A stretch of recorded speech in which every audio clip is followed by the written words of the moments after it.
Hey guys, welcome back to the channel. This is story about what if Naruto told to leaves Konoha and went Devil World Highschool DxD Part 1. Before I start, please do support for more amazing content and comments for Part 2. Do consider to subscribe my channel and share my video to your friends and check out the description as well. Let's start the video. Rias Gremory was known for many things. Her distinctive crimson locks that cascaded down her back, which marked her as the heiress of the Gremory clan, a household known for their overwhelming magic prowess and their kindness to their servants. Her curvaceous figure that earned her a permanent spot in all of the guys' wet dreams and the status of one of the two legendary Onisama in all the girls' fantasies. And not known to many but her closest friends, but she was also a major otaku. But if there was one thing that truly defined the crimson-haired beauty, it was her undying commitment to her family's well-being. As both the heiress of the prestigious Gremory household and the king of her own little peerage, she had imposed on herself a duty to ensure their safety. She had worked hard to develop her magic to the point where it was right now. While she was not as powerful as her older brother, a man who was commonly given the title of the strongest devil, she was no slouch either. But she knew while she was powerful, there were certain opponents she could not face yet. So when she felt a large, and she meant Satan-level type of large reserve of magical energy, she did the most sensible thing she could think of at the time and called her best friend and rival, Sona Citri. Attending the human school under the guise of Sauna Shirtorai, her childhood friends sat across from her. They were located in a cult research club, a room with a wooden paneled interior with Victorian-styled furniture. Candles were poised and lit at certain points at the room, though due to the occupants' devil abilities, were merely ornamental. Sona Citri was a bespectacled young woman. With smooth black hair styled in a bob cut, her violet eyes peered over at her Gremory counterpart. Behind both girls was their collective peerage casually occupying the room. Despite the dark-haired Queen, Akino, walking around and serving tea to the visitors of the club, the tension in the room was high. The reason for this was the current conversation both the king pieces were having. "Are you sure?" Sona asked. Nudging her glasses up the bridge of her nose, the Ravenet heiress had a slight frown on her face. "Yeah, I'm pretty sure. It only registered for a few moments, but I was able to sense a large amount of energy somewhere in the vicinity of the Ku," Rias explained. She could sense the disbelief in her friend's voice. After all, it wasn't every day that someone with magical reserves large enough to rival the four Satans just well appeared out of thin air. Rias half hoped that she was wrong, and that everything was just some mistake. Both she knew that was exactly what happened. She had felt it the moment it happened.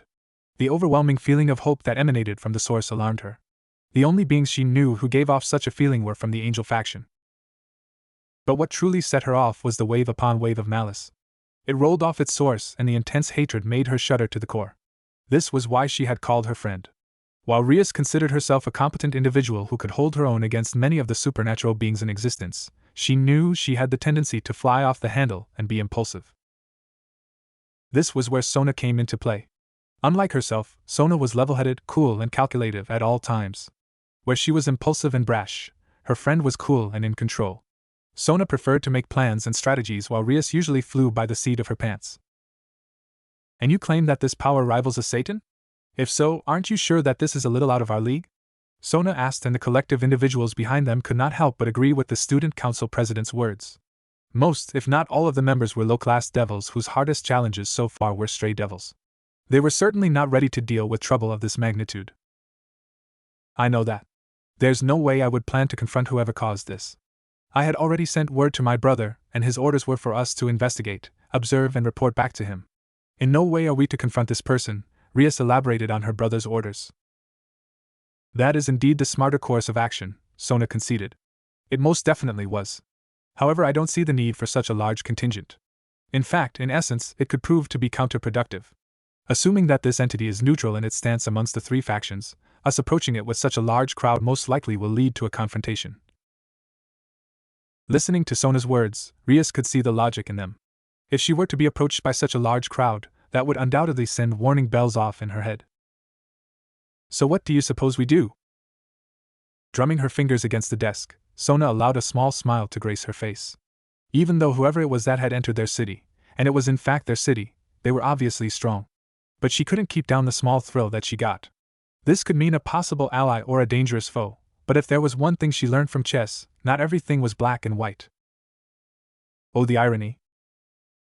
"I propose a smaller group should go ahead and confront our intruder while the others keep at a distance for support.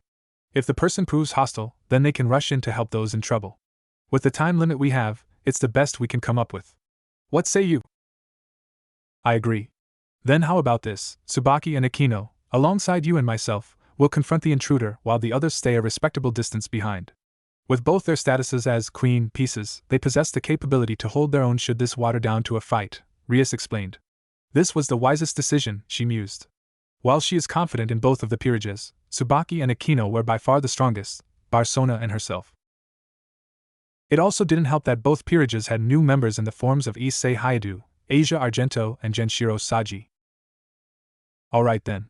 If all of this is worked out, we should be on our way. Hi Bucho/Kaicho were the responses that rang out in the club room. At this declaration, the two groups formed with the two kings and their respective queens, taking their own teleportation circles while the others took their own. And in the blink of an eye, they were gone. Naruto Uzumaki was an odd individual. He was the son of Minato Namikaze, the Yellow Flash and Yandere, and Kushina Uzumaki, the woman revered as the Red Hot Habanero, who were both ninjas feared by many. Just few minutes after his birth, he was made the third Uzumaki to host the nine-tailed demon fox, making him a Jinchuriki like his mother before him. In his first mission as a ninja, he found himself facing off against an A-rank ninja and a tycoon who had oppressed an entire nation. Somehow surviving the ordeal and liberating said nation, his life became a roller coaster of impossibly hard opponents ranging from a fellow demon holder, hell-bent on killing everyone in the world, and a self-proclaimed god who aimed for world peace by enslaving every living person in an eternal illusion. But being the oh-so-impossible-to-kill knucklehead he faced it all with only his fists, a shit-grinning smile, and a loud databao. Through necessity and circumstances, Naruto had to become stronger than all those around him, and he did just that. At age 12, he fought toe-to-toe to an honest-to-God demon and emerged victorious. At 16, he had mastered Senjutsu and was a sage that had surpassed his teacher and godfather. At that same age, he had mastered the Nine Tails' power and became the joint strongest person in his homeland. Not only that, however, but he later found out he was actually the reincarnation of Ashura, the son of the Sage of Six Paths, who, up until that time they had met, was considered a myth. So yeah, Naruto Uzumaki was an odd person. But despite all the craziness in his life, despite all life threw at him, he would always come out on top. But it seemed that Kami decided to see how far the young sage's patience could be tested, because there was no way in hell this could have happened without some sort of divine intervention. What is this, you may ask, that has happened to the blonde? I would suppose it would have to be related to the fact that he was somehow flung through a dimensional rift. We could now find the blonde shinobi sitting cross-legged in the middle of a clearing in a forest. Blonde spiky hair sat on top a rounded face with only a black headband to keep it out of the owner's cerulean eyes. There were 3 marks resembling whiskers on each side of the teen's face. What was once an orange jacket with black accents was now in tatters, revealing a mesh shirt underneath. Orange pants which stopped at the shin led to sturdy ankle-height sandals. The blonde's eyes were closed, his form still. What the boy was attempting was an exercise he had learned from the toads during his training. Eventually, a red pigment shrouded his eyelids, and when he opened them, the usually blue was replaced by a golden hue with a solid black bar. The signs of Sage Mode. He frowned. While there was no difference in the power boost he received from Sage Mode back home to the one here, it felt off. Corrupted. Sage Mode allowed the user to draw in and mix nature's energy with that of their own, to create a new and more potent energy. With that said, it is correct to assume that Sage Mode was a reflection of the state of nature. And right now, Naruto felt anger and hatred. While these feelings could be detrimental to most persons, Naruto had quite literally lived with the embodiment of hate for his entire life. Speaking of which. Kurama? You there? The boy asked mentally. Instead of an answer, he found his entire surroundings changing. Gone were the lush green trees that spills out as far as the eye could see, and in its place was a sewer. Naruto stood atop the murky water in the sewer. It wasn't the first time he was here, this was his mindscape after all. His eyes were drawn to the large monstrosity before him. Large, crimson-slotted eyes met golden eyes. With a blood-curdling smile, the giant fox spoke. Yeah, I'm here, brat. But the better question is, where exactly is here? Kurama spoke. His burnt orange tails swung proudly behind him. Honestly, I'm not sure. But it sure as hell isn't the elemental nations. The large chakra construct snorted at the tiny human in front of him. Somehow, I think this all your fault, his deep voice dripped with sarcasm. He had meant every word, however. While Naruto might not have caused it directly, Kurama was sure that these sort of things only happened to his host, not host. Naruto was no longer his host, but was now his partner, the kid had said so himself. How the hell is this my fault? For all we know, this could be because of you, Baka Fox. Naruto shouted aloud. This was becoming a habit between the two since the war. At first, Kurama had played it off as Naruto being the lesser of two evils when compared to Madara Uchiha. But now, the ninja could clearly see the kinship they both shared. What did you say, you damn brat? Don't try to pin weight. What is it? The fox tilted its head upwards and his right ear twitched.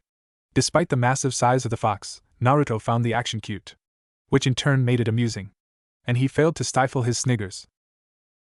Noticing the boy's laugh, Kurama glared, then inwardly pouted when it only caused the boy to laugh louder.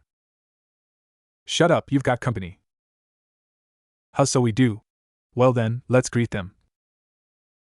With his piece said, Naruto blinked and opened his eyes.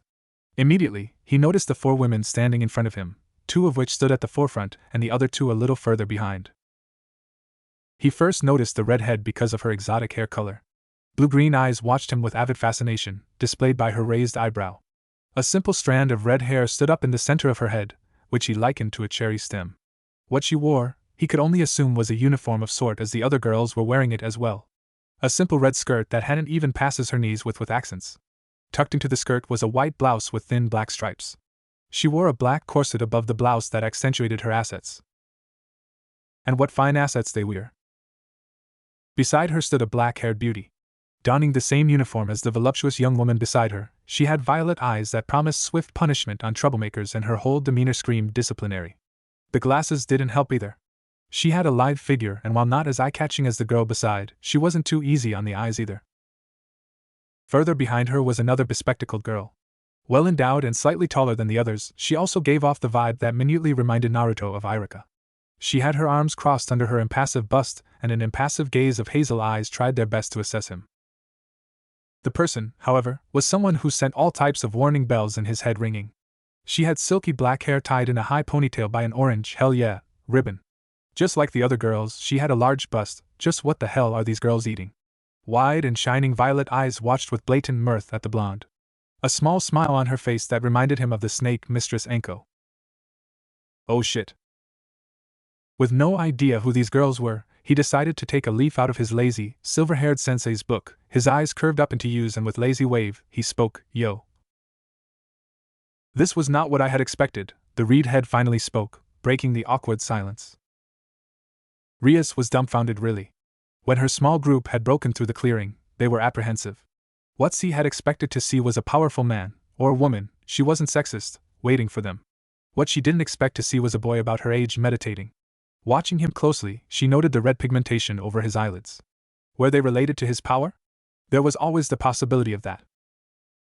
They had stood there about 5 minutes now, and the boy had not moved an inch. If it wasn't for the fact that she could sense the slight stirring of energy beneath the surface, she would have thought he was a statue. But then he suddenly opened his eyes, and she couldn't help the raised eyebrow at what she saw. Golden eyes with black bars washed over her, drinking her in.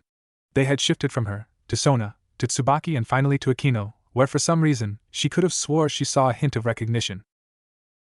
Was this not the first time they had met? Surely she would have remembered him. His looks were quite unique. After what she assumed was a sizing up, the boy then waved and said yo. And this led to the situation they were now in, as 4 dumbfounded girls tried their best not to facepalm at the boy's attitude. Surely this wasn't the same person who had given such a strong magic reserve, Rias thought. Unlike Rias, who only thought about the question, Sona had asked out loud. While she was a tactical genius, Sona could have already seen that this boy was one who responded to blunt questions rather to cloak and dagger practices. Are you the one that gave off such a large power source? Sona asked with a scowl. Her tone was sharp and came off as rude because now that she was near him, she realized that the boy was completely human. She really hadn't expected that. She didn't hate humans. No, quite the opposite. In fact, she admired them to an extent. It was this admiration that led to her attending a human high school, so she could have a sort of guideline when she can go to achieve her goals. Naruto narrowed his eyes at the girl who spoke. It was obvious they weren't normal girls. And now that he thought about it, their energies were different. Whatever it wasn't chakra. This had a different feeling to it. This was darker. Sona frowned when she realized that the boy was not going to answer her. Her scowl deepened and she took a step forward, both hands on her hips. Well, are you gonna answer me? She asked. Naruto narrowed his eyes at the girl here. What are you? He asked before he truly thought about it. I have no obligation to. Era, Kaicho, Akino interrupted. It's getting dark out soon, so why not do this somewhere else? Now that he had finally heard the ponytail girl speak, he finally had an answer to his suspicions. Her tone, her way of speaking, the way she crossed her arms beneath her chest, and that devilishly innocent smile that she had on convinced Naruto that he was in the presence of a sadist. And if that knowing twinkle in her eyes were right, she was an experienced one as well. So what do you say, Goldie-kun? You look like you need a place to stay for a while, Akino asked. But Naruto reasoned that if it was her who was offering a place to stay, then his only option was to decline. As though sensing his thoughts, the redhead spoke first. Please, we mean no harm. We just want to ask you a few questions and you would get somewhere to stay in the foreseeable future in return. Sona looked at Rias with raised eyebrows at her friend's offer, but Rias merely shrugged. For the entirety of their encounter, she had watched the teen. Even if he tried to suppress it, she could feeling the good energy rolling off of him. Fortunately, it wasn't the same kind of energy that the angels used, so she deemed the boy as a neutral in their stance against each other. Her eyes drifted back to the rook piece she had yet to use in her peerage. Looking back at the boy, there was one thought.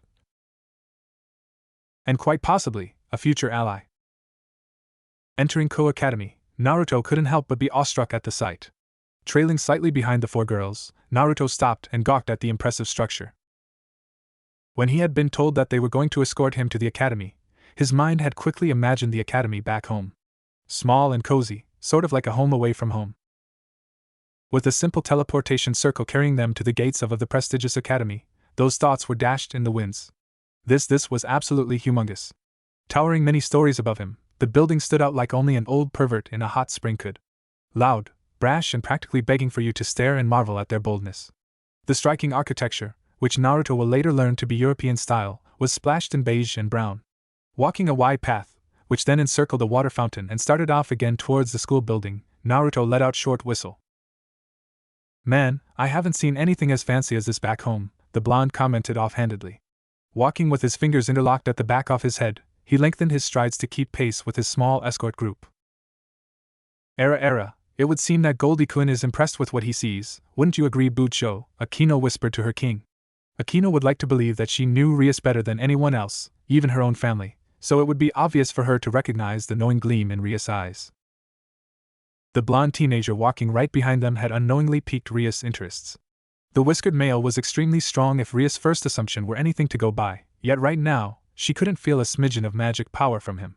She had correctly concluded that he was purposely suppressing the entirety of his powers.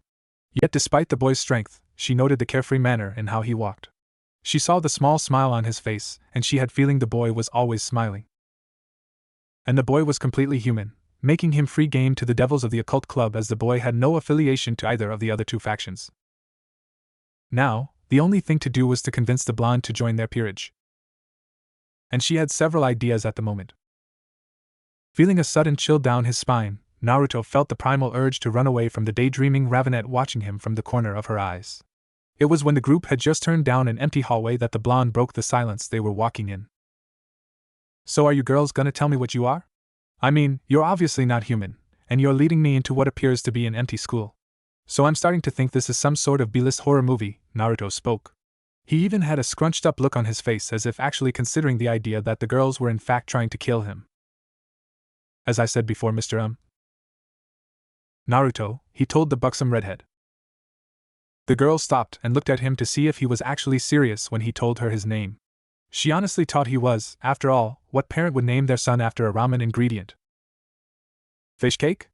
The king, Peace asked incredulously through her small giggles. It was hard not to laugh at the meaning of his name.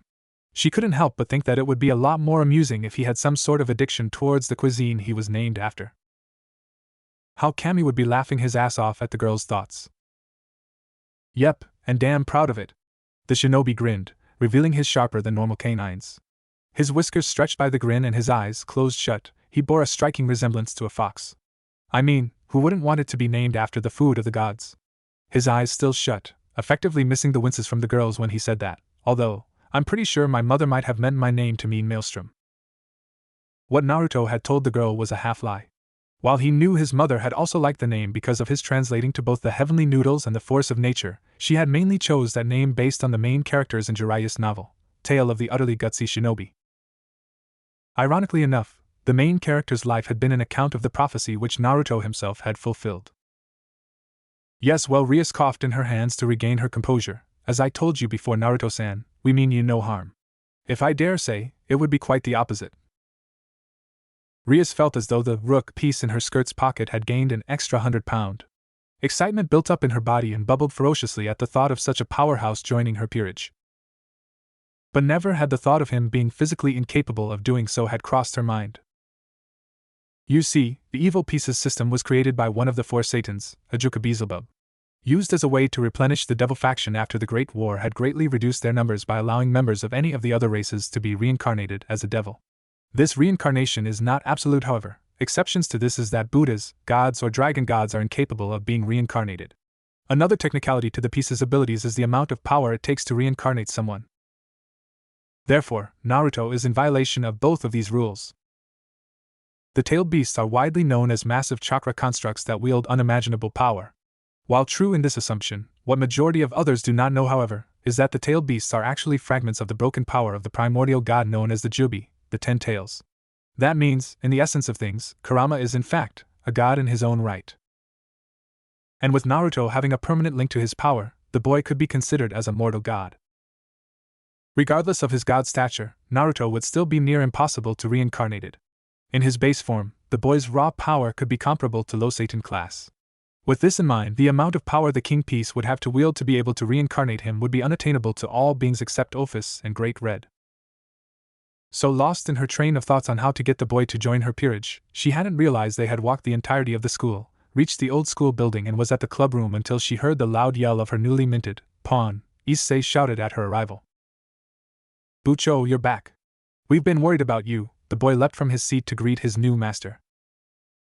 While he was a bit still uncomfortable with the fact that he even had a master, Issei was okay with the fact that he had new friends he could grow stronger with, and that was good enough for the boy. It may also have to do with the fact that since he's been a devil, he's been hanging out with girls that have giant épée. Yep, that was just a bonus. Really? Rias, totally unaware of her servant's lecherous thoughts, greeted the boy with good-natured enthusiasm. No need to worry, Issei. We're all fine, she informed her brown-haired pawn. The boy had foregone his school jacket, leaving his white button-down shirt wide open to reveal his red undershirt. Black trousers ran the length of his legs, which led to his tennis shoes. This was Issei Hayadu, proud pawn of the Gremory household. Not knowing how ridiculously lame that sounded, the boy was the epitome of average. Or he would be if not for his unquenchable lust for breasts. A member of the perverted trio, Issei was not the type to be seen with this crowd of upstanding and famous school figures. But somehow when he found himself as a shish kebab on the spear of a fallen angel, his life was flipped upside down. Then does this mean everything is alright, Kaicho? A male voice asked. Gray eyes peeked out beneath a mop of short blonde hair. The speaker now revealed to be none other than Saji Genshiro, the pawn of Sona Citri. Yes, indeed. Everyone, this is Naruto, the student council president pointed to the blonde, whiskered teen who stood beside them.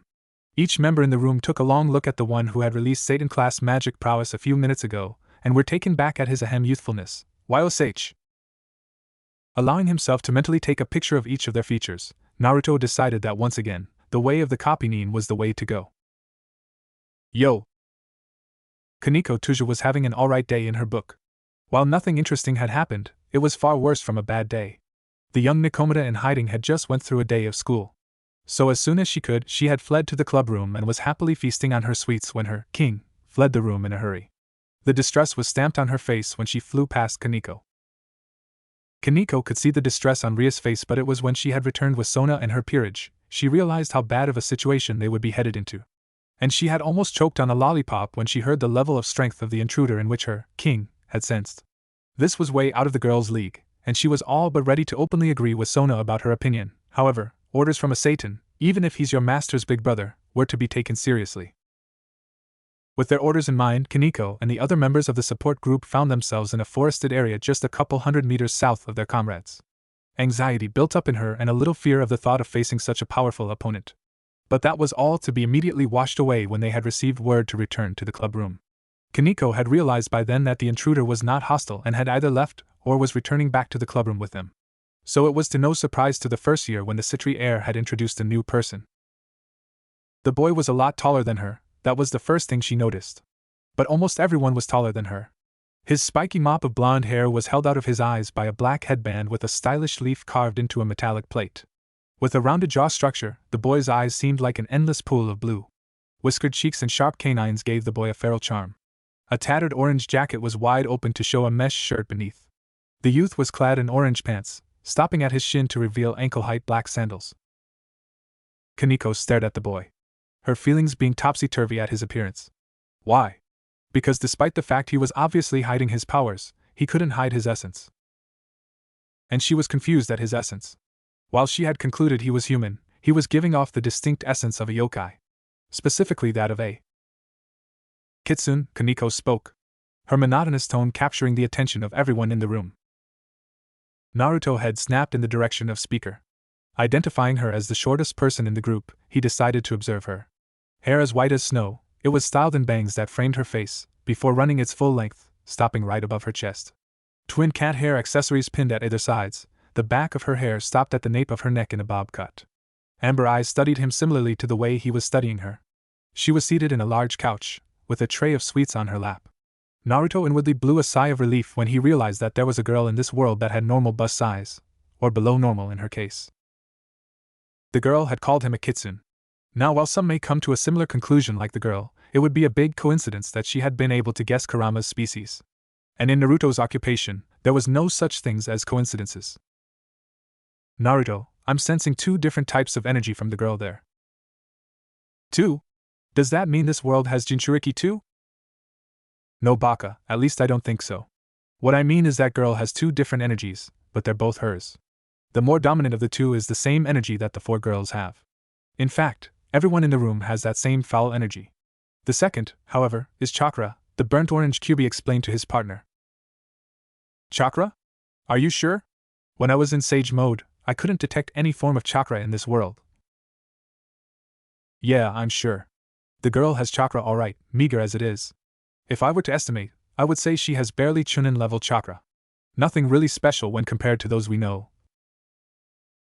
I guess you're right. Still, is she the only one able to use chakra here? Probably not. Chakra is essentially hereditary. So her parents should have had chakra too. But that's not all, her chakra feels the same as Matatabi. I'm guessing she a Nekishu. I've never met one that has a human form before, but that possibility is still probable. Naruto cut the link between him and Kurama in preference of looking at the girl who was still staring at him. Now that he knew what she was, those 2 cat hairpins were amusing. Nico-chan, my name is Naruto, what's yours? He greeted with a feral smile. Extending his arm out in the signal for a handshake, he was surprised with the steel-like grip that clamored his. While it was nothing like Tsunade's or Sakura's, the girl was exceptionally strong, someone her age and size. Kaneko, she answered again, her gaze firmly on his. Kaneko. A cute name for a cute kitten. If it were possible, the petite girl's deadpan gaze became even more deadpan. Team Senpai. Kukuku, it would seem our little Kaneko has taken a special liking to Goldie-kun. Or should we call you Foxy-kun now? Oh, decisions, what do you think, Bucho? Akino asked in a sing-song tone, her hand on her cheek and a light blush on her face. Now is not the time, Akino. I believe it is time we've asked Naruto-san some questions.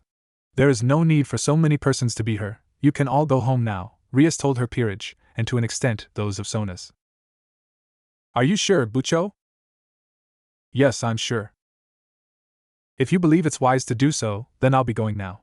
See you tomorrow, Bucho. Have a good night, Kiba. Naruto watched as the boy called Kiba vanish away with the red seal as the only evidence, but that too soon faded.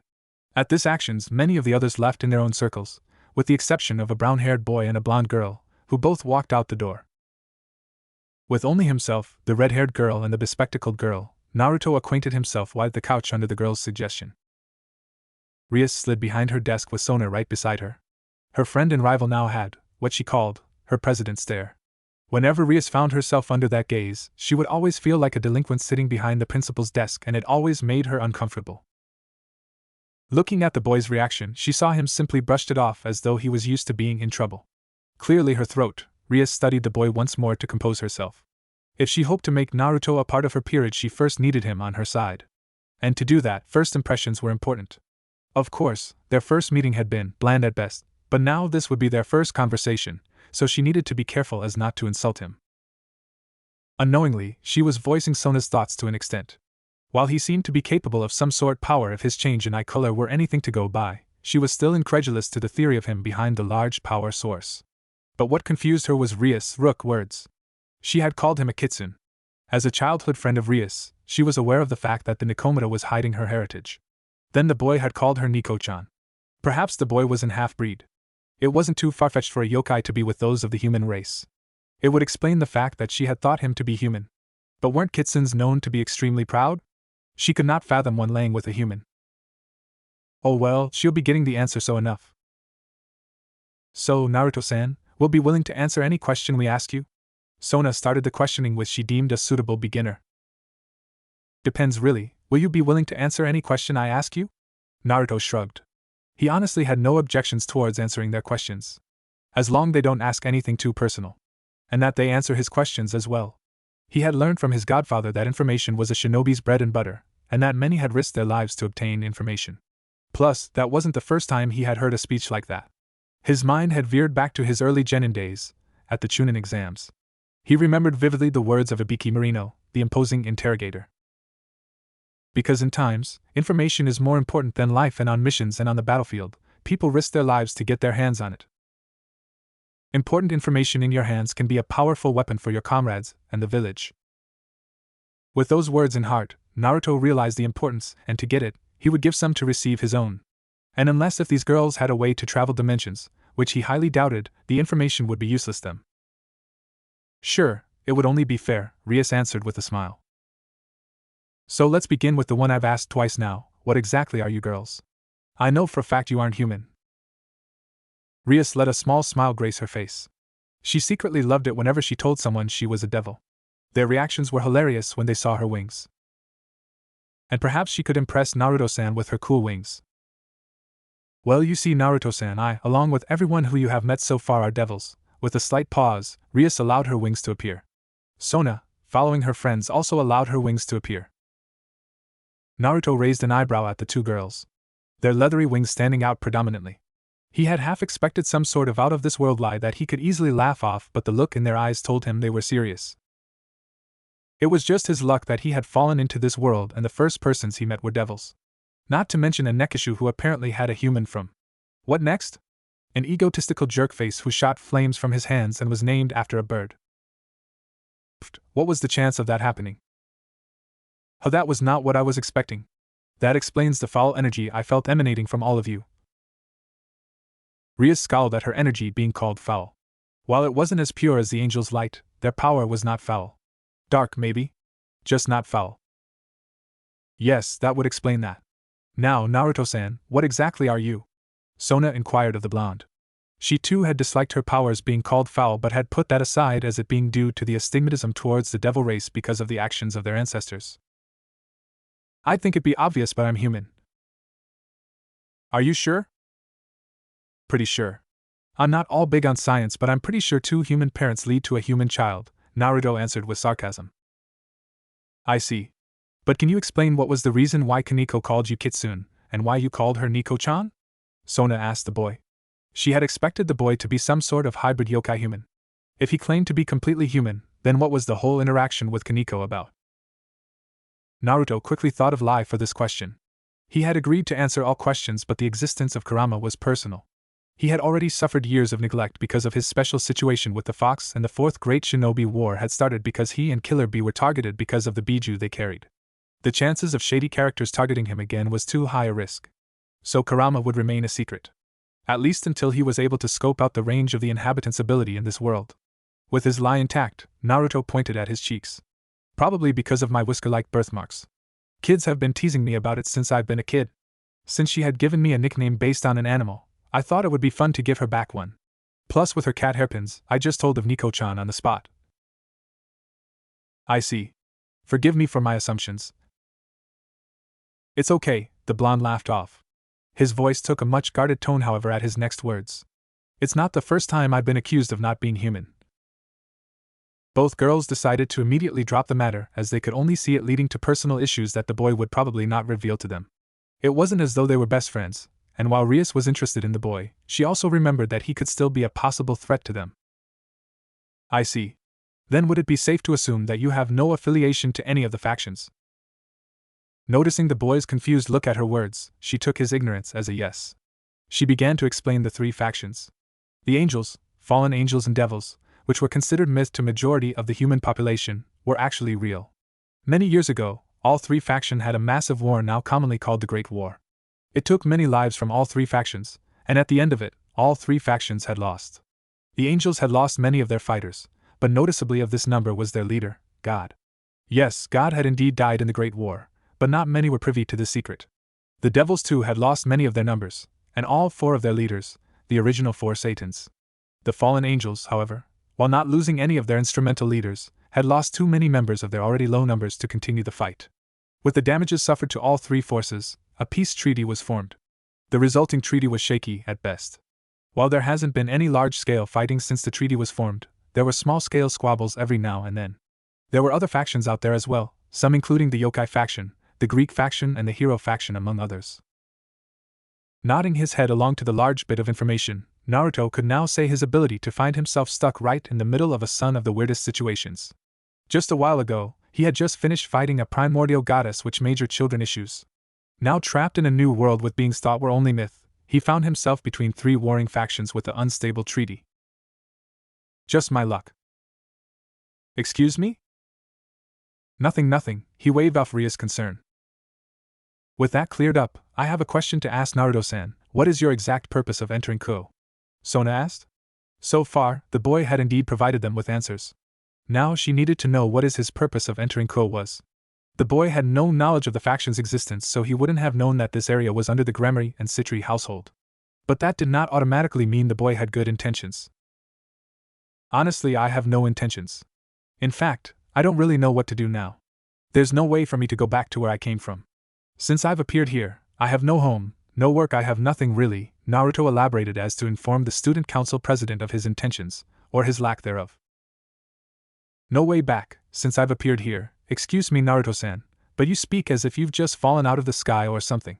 Would you please explain how exactly you had appeared in our town? Rias asked the boy, befuddled at his diction for explaining as to why he was in Ko. Well, you see, saying that I'd fell out of sky wouldn't be so far off because that's what exactly had appeared. You see. Fingers crossed in a familiar hand sign, while a teen shrouded in golden chakra shouted a familiar yet new phrase. Sexy reverse harem no jutsu. In a puff of smoke, the blonde boy disappeared and in his place were several men. Several handsome men. Several handsome naked men. The reaction of each person involved in this monumental showdown was clearly noteworthy. Sasuke Uchiha had a deadpan gaze as he observed the scene. Stupid dope, wait a second, is that supposed to be me? Sakura Haruno, however, had completely different thoughts. Caught in between being angry at a teammate for using such a ridiculous technique against the goddess, or praising him for his flawless execution. And if she didn't know any better, that one guy that looked a lot like Sasuke-kun. Kakashi Hatake watched on with pride. While he detested the technique because he could live without seeing a bunch of guys' junks, he applauded the perversion it took to develop such a technique. Noticing one of the males who looked eerily like his wayward student, Kakashi had never before wished he could unsee things like he would now. The most unpredictable ninja indeed. Who would have thought that such a perverted technique would ultimately save the world? Jiraiya-sensei, are you watching? You would have been so proud. However, it was Kagaya Otsutsuki's whose reaction was the most interesting. The horny, saw what I did there, primordial goddess could not look away. Added to this fact was her wielding the Byakugan in both eyes and a Rinna Sharingan on her forehead. This image would be fiercely seared in her mind forever. Not able to recover fast enough from the deadly technique, she could not react fast enough to block Naruto's follow-up. This is the history of shinobi, bitch. With his loud battle cry, Naruto's fist plowed into her cheek, sending her flying off towards Sasuke's direction.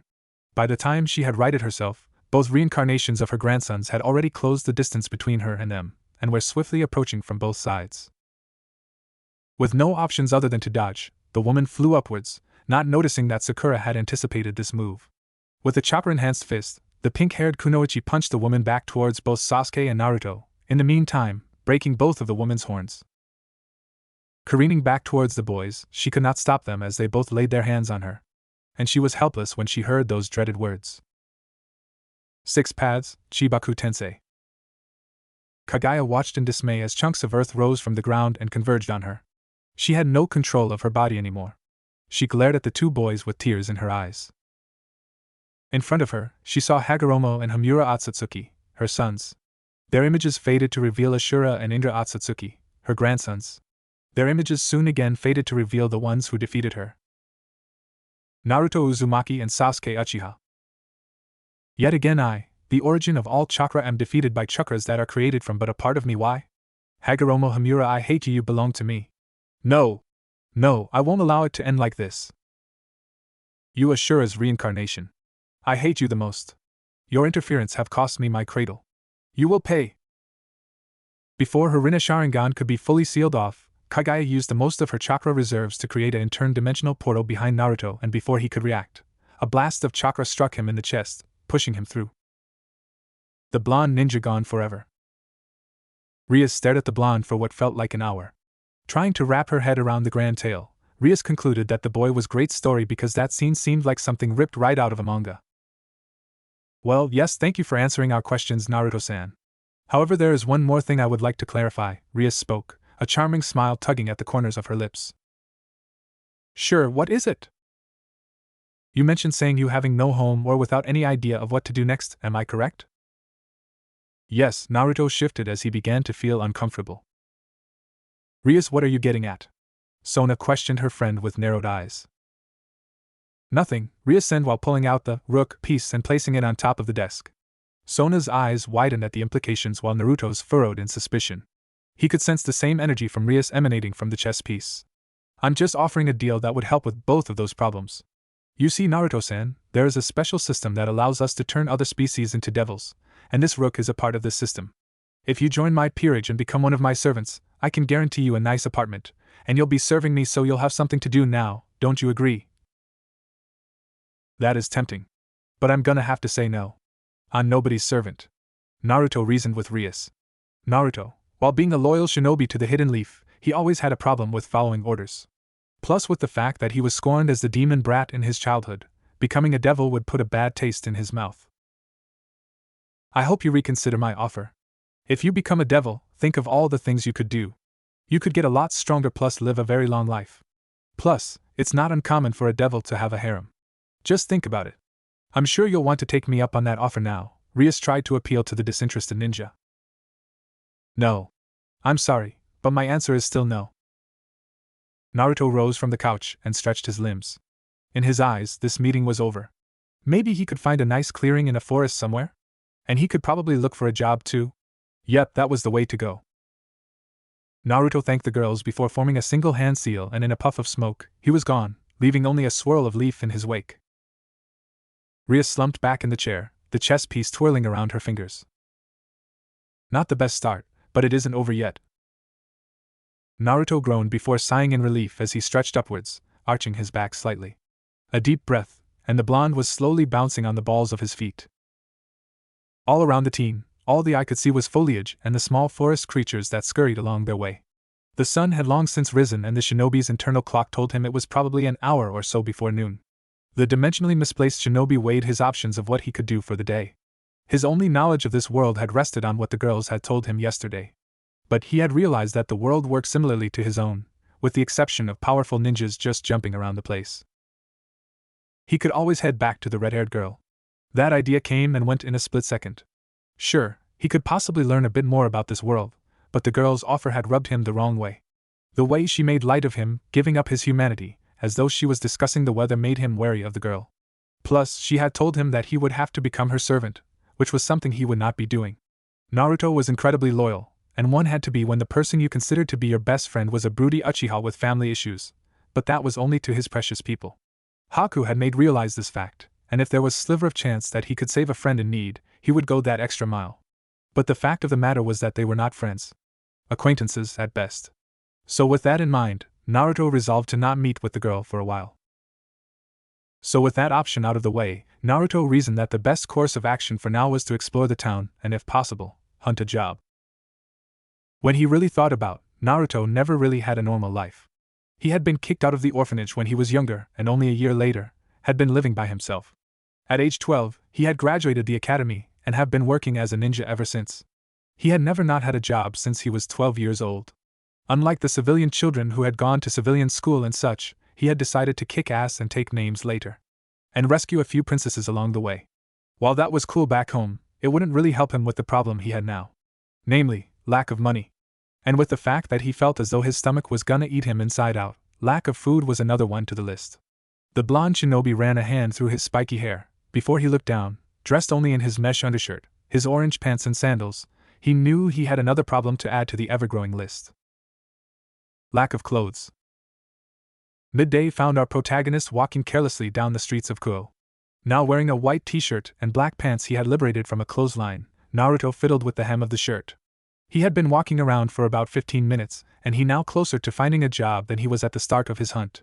That was due to the lack of jobs in the area and the fact that he had little civilian skills.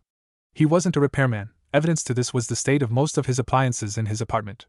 He wasn't the world's greatest chef either. If anything, he was at the bottom of the barrel. He had always chosen to dine at Isahiraku's whenever hunger struck him, or heat up a cup of instant ramen. Not to mention his dislike for anything that involved paperwork. Sure, he had wanted to be Hokage, but he was no fool. He had often seen the old man's work pile. He had planned that when he became Hokage, he would hire someone smart like Shikamaru to do the paperwork for him, while he went out and kicked ass.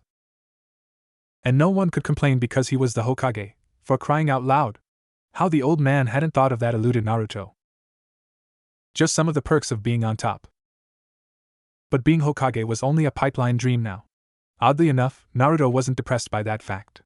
Reason being, he had already achieved what he wanted to achieve by putting on the Hokage's hat. At first, he had only wanted the position to gain the acknowledgement of the village that had ostracized him. But he had gained their favor with his effort against Pain. They had celebrated his victory, and the demon brat had become the hero of the leaf. But with age, the affectionately dubbed knuckle-headed ninja had matured, somewhat, and with newfound maturity came newfound reasons. He had resolved to persevere for the sake of his precious people, to protect them and their dreams. And he had done just that with Kagaya's defeat, so all he could hope now was that the 5 great ninja villages had moved on under the banner of peace. Lost in his musing, he had realized that he walked the entirety of his town and was now on the outskirts. His brow raised in slight confusion. He was sure it was just past noon, so why was the area so dark? In the middle of small dirt path, trees grow tall and bent over slightly to create an ominous atmosphere. No sunlight could penetrate the thick foliage, with the only light coming from the house perched at the end of the path. What seemed to be a simple cabin, the wooden construction was aged. The wooden panels that made its exterior were discolored, and the roof of the porch was rotten, which small pieces of wood fallen scattered along he had decided to file the uncertainties away for now until he had more information. A slight rustle caught his ear and the ninja was immediately on guard. He had remembered Ria's words when she had explained the 3 factions. She had explained that there were other supernaturals that existed in this world, some which had assimilated into the human world without detection, so he had concluded that this meant there were other beings who just made it on his people who needed an ass-whooping Uzumaki-style list. Not very creative, but no one was gonna complain in the middle of a beatdown. Crouching slightly, the teens flickered from side to side to see if he could get a glimpse of whatever it was that was watching him. Oh, he knew they were there, somewhat of a sixth sense he had picked up throughout his years in his line of work. The only problem now was finding them. A few minutes passed and the presence retreated. Naruto allowed his guard to lower a little, but now the shinobi was interested. Allow a small grin to grace his features. Naruto could feel the familiar sensation of chakra building up and surging throughout his body. Despite his recently concluded battle with the rabbit goddess, he couldn't wait for his next fight, and knowing his knack for outrageous situations, he wouldn't have to wait long. This was something he had blamed on his Uzumaki blood. Staring at the cabin in the distance, Naruto had a gut feeling that whatever it was in the cabin, he was bound to be dangerous and interesting. And considering the fact that it was millennial-old giant chakra that occupied his gut, he was inclined to agree.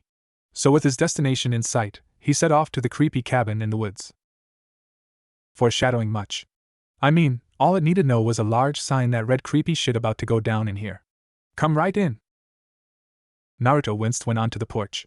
Normally Naruto was one to forego stealth and decided that the upfront and personal route was the best way to go. Why cut out the middleman? He would say, but the whole vibe of the place had put him on edge.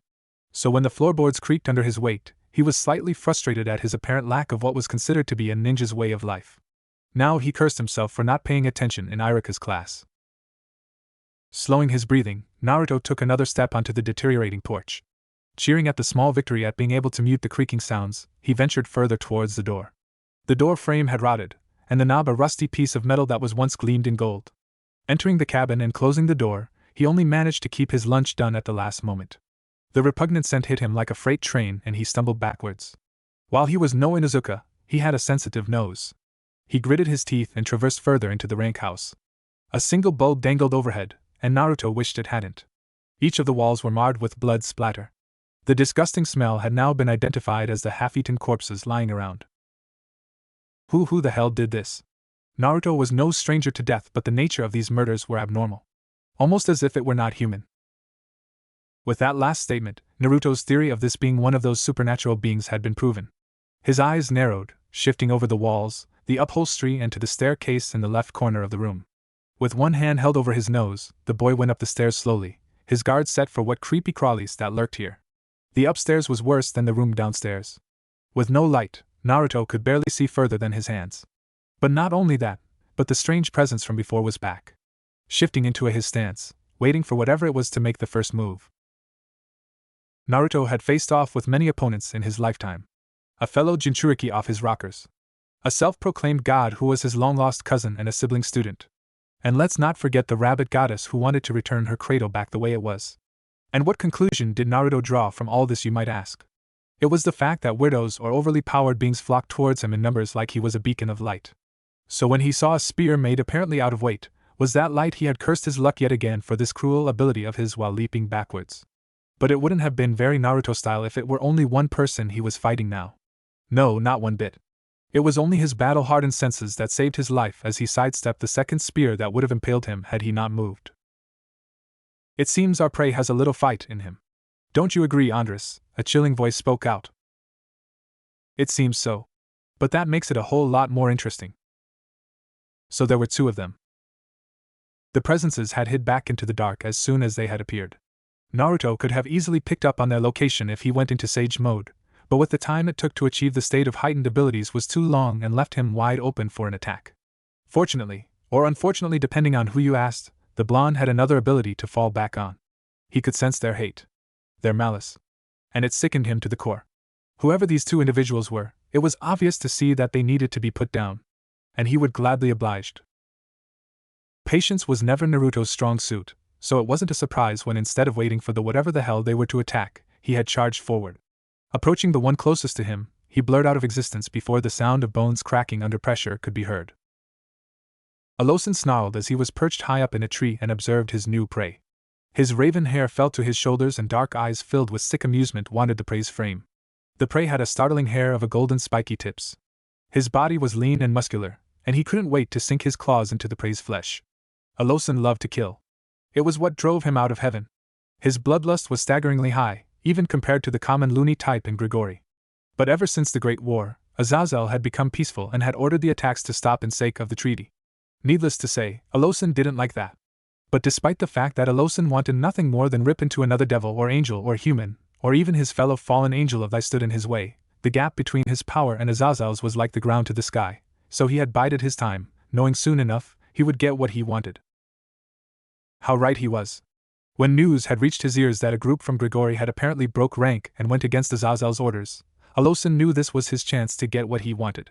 With the higher-ups having their attention elsewhere, it was fairly easy to leave and send base on the outskirts of Kuro. Now, Alosun could hunt all he wanted.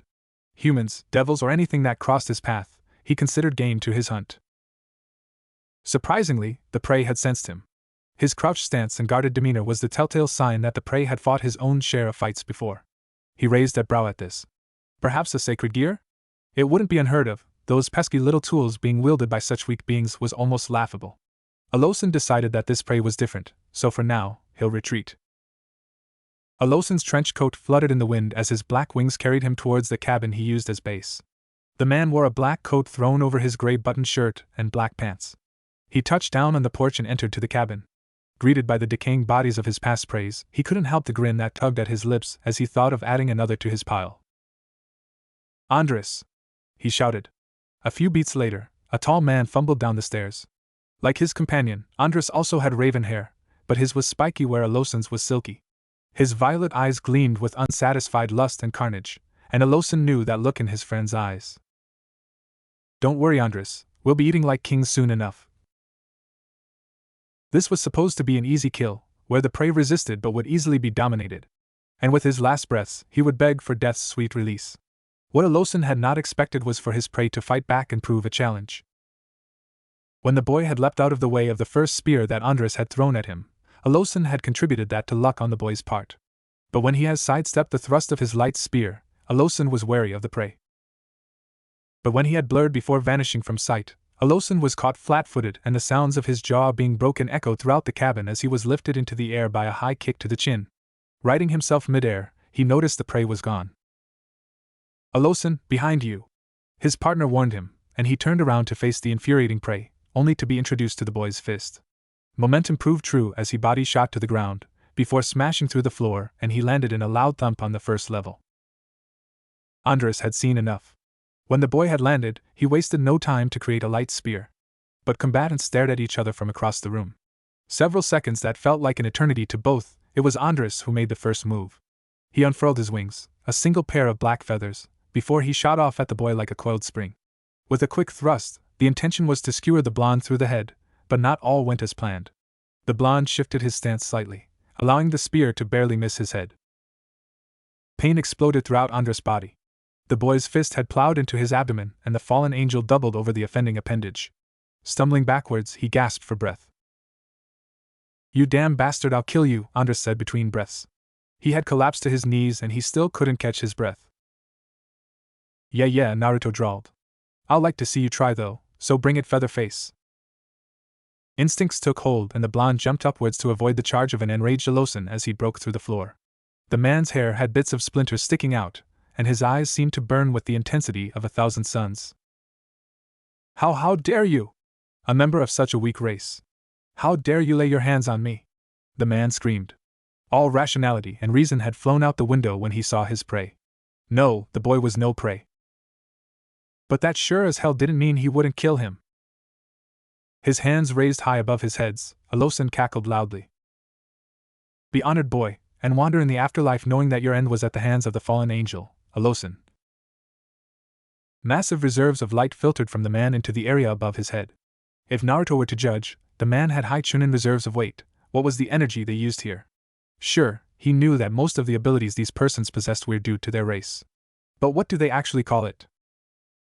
A good question for a better time. Like when you're not trying to dodge a giant light spear. Snapping from his pointless banter, Naruto turned his attention back to the fallen angel. Alosan now had unfurled his wings, the 2 pairs of black appendages. Above his head was spear twice as large as Naruto. The roof of the building had been destroyed as to accommodate the weapon. "Now die, you pest!" Alosan watched with satisfaction as the spear shot at the boy in impressive speeds. The blue weapon of destruction was cylindrical in shape and pointed at both ends.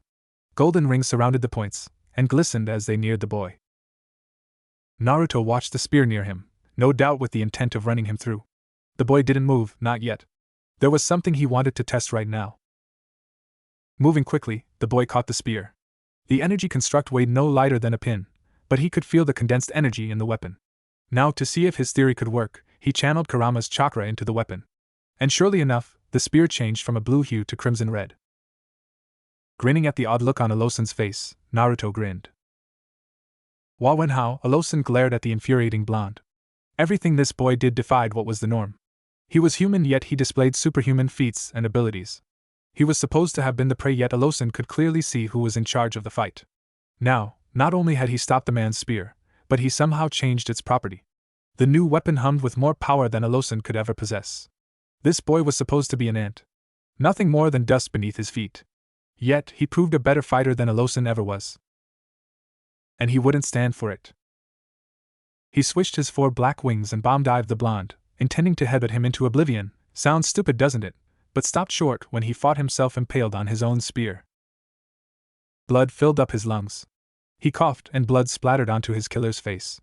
The blonde's face was stony, shifting from the usual loopy grin to barely concealed rage. "It's the ones like you that pisses me off. I'm doing the world a favor by getting rid of you.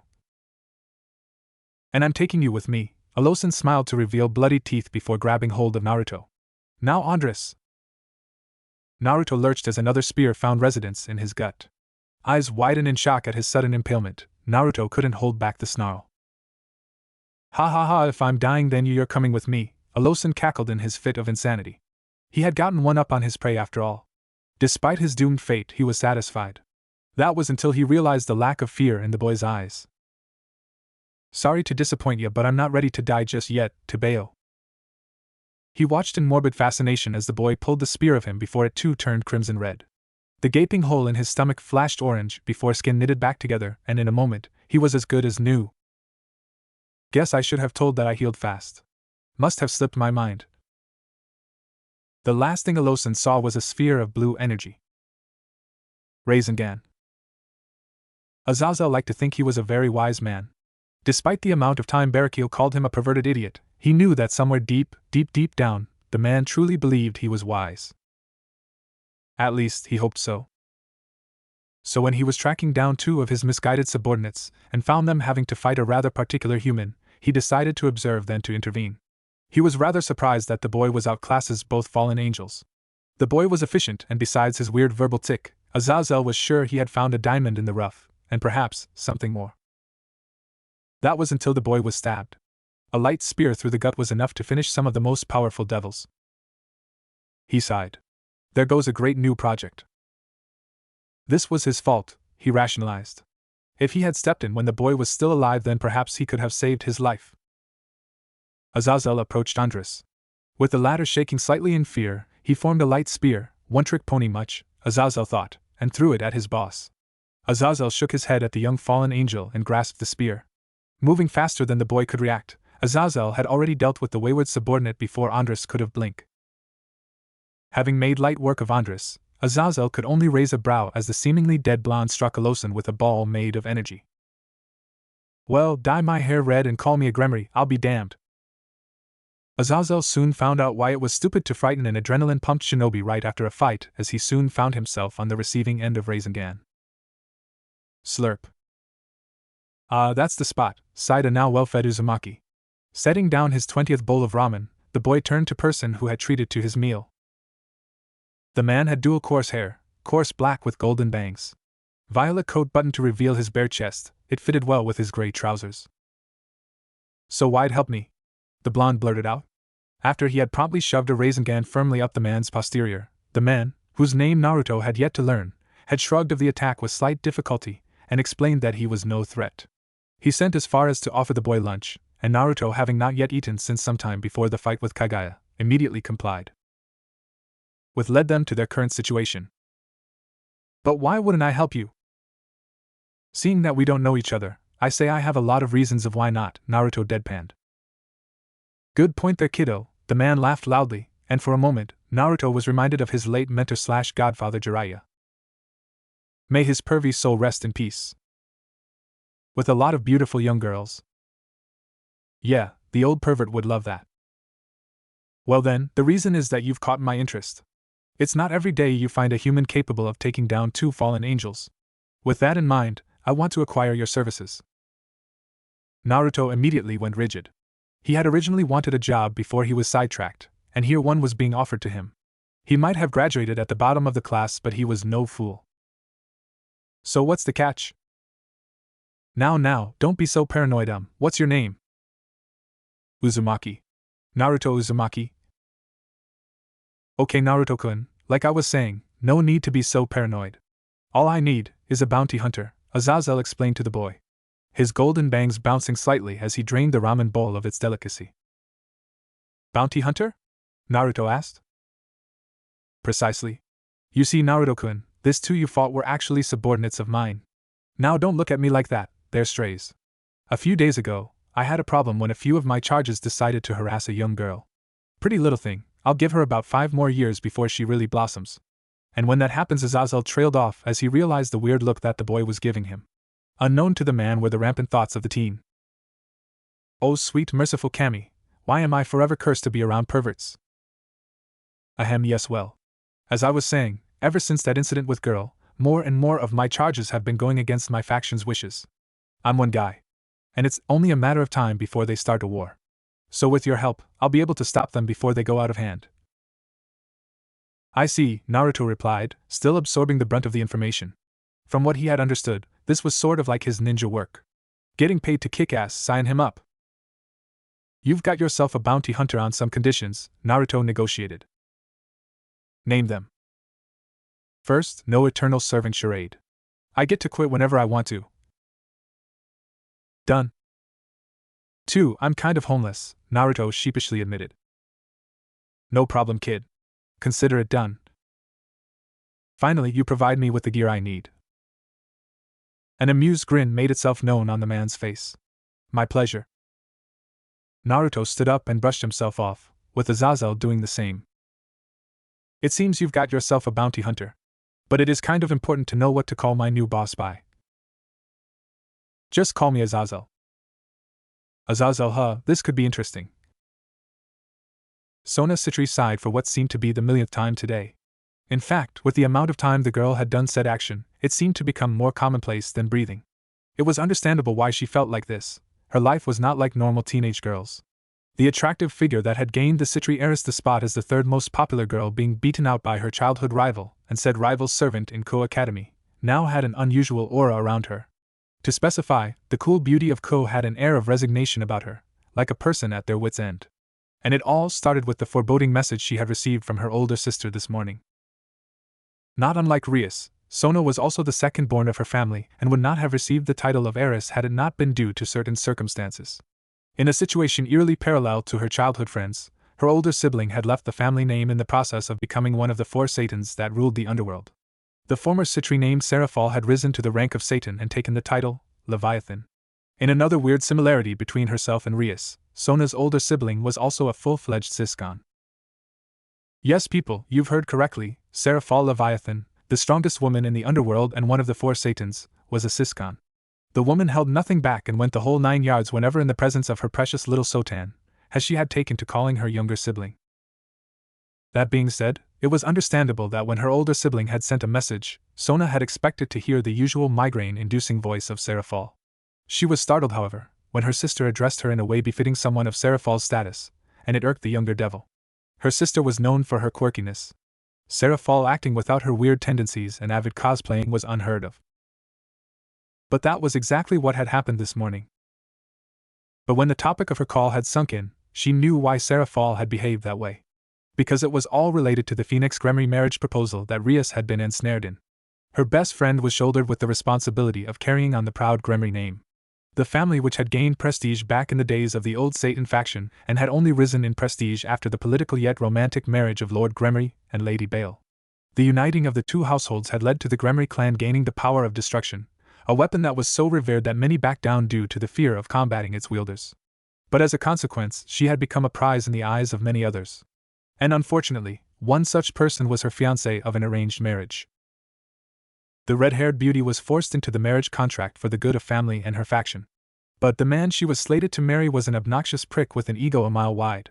He saw his future bride as nothing more a trophy to be won, and he planned to score indeed. The sick bastard. But Rias had vehemently protested against the contract, wanting to marry of her own free will and to a man she was in love with. Despite not getting to break the contract, she was able to delay the wedding until the time she had left college, giving her ample time to plan a strategy to get out of the contract. Or so they had thought. Her sister had called to inform her of the Phoenix family's appeal to have the wedding pushed forward and commenced within the month. They had reasoned that the wedding was bound to happen, so why wait a few more years? The entire appeal was hinged on the question, why delay the inevitable? A simple selling point, but efficient enough to convince Lord and Lady Gremory that the wedding should be pushed forward. And if the downtrodden face on her friend in front of her was anything to go by, she had heard the news as well. What do you intend on doing? Rias Sona asked. Her divided attention flickered between the chess match before her and the myriad of emotions crossing her friend's face. A quick maneuver and her Black Knight had taken a bishop from Rias' crimson army. Rias' brow furrowed in concentration as she tried to think of a way out of this doomed situation. Her blue-green eyes narrowed in concentration, and her nose scrunched up in focus. Whether she was thinking about the chess match or the proposal, she wasn't sure. Moving her pawn to a susceptible position, she baited Sona in a trap. I'm not sure, she admitted, her voice dejected. She was banking on the time given to her to be used to her advantage. She had thought that perhaps with a strong enough peerage, she could be able to stand up and fight for what she believed was her right. I have no idea what I'll do. My parents have already agreed to the Phoenix's appeal and Surzex is uncharacteristically quiet on the whole matter, Rias explained before she sighed. It's obvious to see that the diplomatic route is long gone, and the only thing I can come up with is challenging Riser from my own hand, Rias finished in a defeated tone. While she despised the guy to her very being and every single molecule shudder in disgust when his lustful gaze would settle on her, she had to admit that Riser was a formidable opponent. And with her time suddenly cleaved, she couldn't see herself defeating the blonde Phoenix with her current strength. Oh, Sona raised an eyebrow, you plan to have a rating game. Are you sure that's the best idea? Focusing back at the chessboard, Sona ignored the obvious bait that Rias had dangled in front of her, before capturing her opponent's rook with a fluid motion. To be honest, Sona, I have ran out of ideas at this point. It goes without saying that Riser is exceptionally gifted when it comes to rating games while I have no experience whatsoever. Not to mention how our peerages rank up against each other. The numbers alone put us at a disadvantage, and not to mention he does possess some formidable pieces. Rias slumped back in the chair she now occupied. The girls were alone in the student council room, seeing as though Sona had dismissed them for the time being. What are your chances? Sona inquired before effectively capturing another piece in an elaborate ploy. Rias grimaced at the board before she thought to answer the question. Since the first move, she had been dominated. While she knew she couldn't compare to the mind that was the Citri heiress, she was no slouch either. Perhaps it was the shitstorm heading her way that was throwing her off her game. But she digress. They're not looking so good. I had expected a lot from Issei, but so far, his combat skills are abysmal. He's really trying his best and I appreciate the effort, I really do, but it's just not up to par. Asia, on the other hand, seems to have the potential for magic, and her twilight healing should come into play. I see, Sona nudged her glasses further up her nose. She didn't need any form of report on the other members of Rias' peerage, having already met them. And to be brutally honest, Rias stood little to no chance of a victory. The situation is unfavorable, that much is certain, Rias visibly deflated at this, before Sona added her last 2 cents in, however, not impossible. If you can find a way to strengthen your peerage before any date is set, perhaps you can turn the tides. Rias perked up at this advice. It was a rather obvious route to go. She knew that by now, the time for discussions had come and gone with the time for action at the forefront. And what do you suggest for me to do when you say strengthen my peerage? Rias asked, her attention completely off the game, having realized she had already lost the game. With a predatory smile on her face, Sona finished the game with a checkmate using her rook to trap the king piece. Rias' eyes never left that rook piece. A powerful rook indeed. Azazel thought himself to be a simple man with simple needs. He wasn't high maintenance, nor did he care for the usual flair and extravagant things that many high-ranking fallen angels sought after. No, he wanted none of that. His needs and wants were far more simple. But for some inane reason, he is always denied what he desired. He had lusted after a female, a human, one might add, but for this sin he had been cast from heaven. He wasn't sore over it, not in the least. He had desired a nice little group that could bring protection for him and his fellow fallen, but in its stead, he found himself commandeering a faction with about as many holes as the Titanic. With Rainer's little stunt a while back, he had gotten heat from both the devil and angel factions. Nothing to really worry about, but enough to make him realize the need for a warden of sorts, to detain the strays he had flying about. But if there was one thing Azazel desired most of all, was a nice fishing partner. He had originally hoped that Vala would fit the bill, but the vanishing dragon wielder had not held back his distaste for the activity. Azazel saw the boy as a surrogate son of sorts, and was saddened to hear the boy refuse his offers on multiple occasions. Add in the fact that he had suspicions that Valley had secretly allied himself with another faction, it had only disappointed him more. So when his new bounty hunter had quickly jumped on the opportunity to go fishing with him, he was slightly surprised. The boy was fun to have around, that much was for certain. His good-natured, carefree attitude was contagious, and Azazel found himself wanting to spend more time with the youthful, blonde. Added to the fact that Azazel had yet to see the extent of the boy's powers despite the amount of things he had seen the boy pull out of his ass. I mean, cloning yourself? That was unheard of. On Naruto's end of things, he had simply enjoyed Azazel's company. The man was incredibly strong, and on the shinobi scale of power, the man would easily make Kage-level standards, which only a few could boast. But not only was the man strong, he was brilliant. He thrived in the strategic aspect of warfare as easily as he strived in the other. The fallen angel had also resurrected in Naruto a sense of nostalgia. The more time Naruto spent with him, the more he realized how much he had missed his godfather, Jiraiya. The dual-haired man resembled his late master personality-wise so much that Naruto had taken to calling the man Ero Tenchi, much to the man's annoyance. While the man paled in comparison to Jiraiya's perversion, not that many could, come on, the man was a self-proclaimed super-pervert. Azazel had his own level of lewdness, proven by his uproaring approval of Naruto's sexy jutsu, which in retrospect was quite creepy. He does know that it's still Naruto, right? Right. So here the two were, relaxing in a small boat with their fishing lines bobbing lazily in the low tides. Naruto donned a breezy, white button-down shirt with black slacks and black sandals. He had foregone wearing his forehead protector, having chosen to settle here than to return to the elemental countries, which was a decision that Kurama had wholeheartedly agreed to. He had settled quite easily, with Azazel's aid in return for the boy's services. His companion, on the other hand, had dressed more traditionally, wearing a gray kimono with white accents.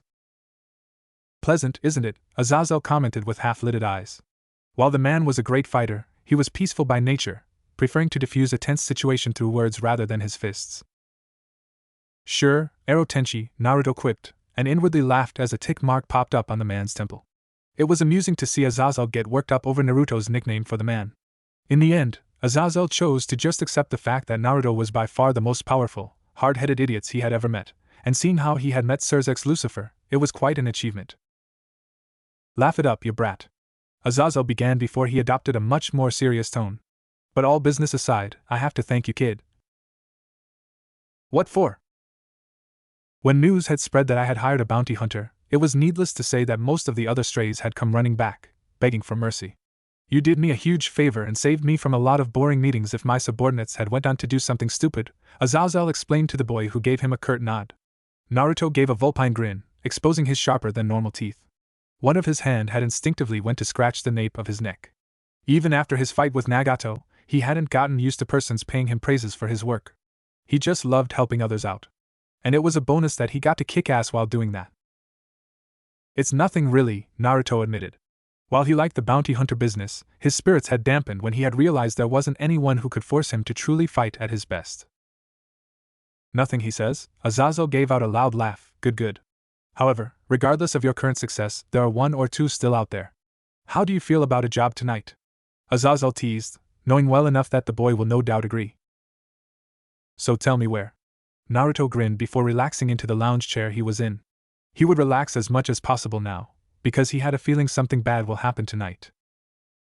Naruto dodged a charge before leaping backwards as a light spear whistled to his position.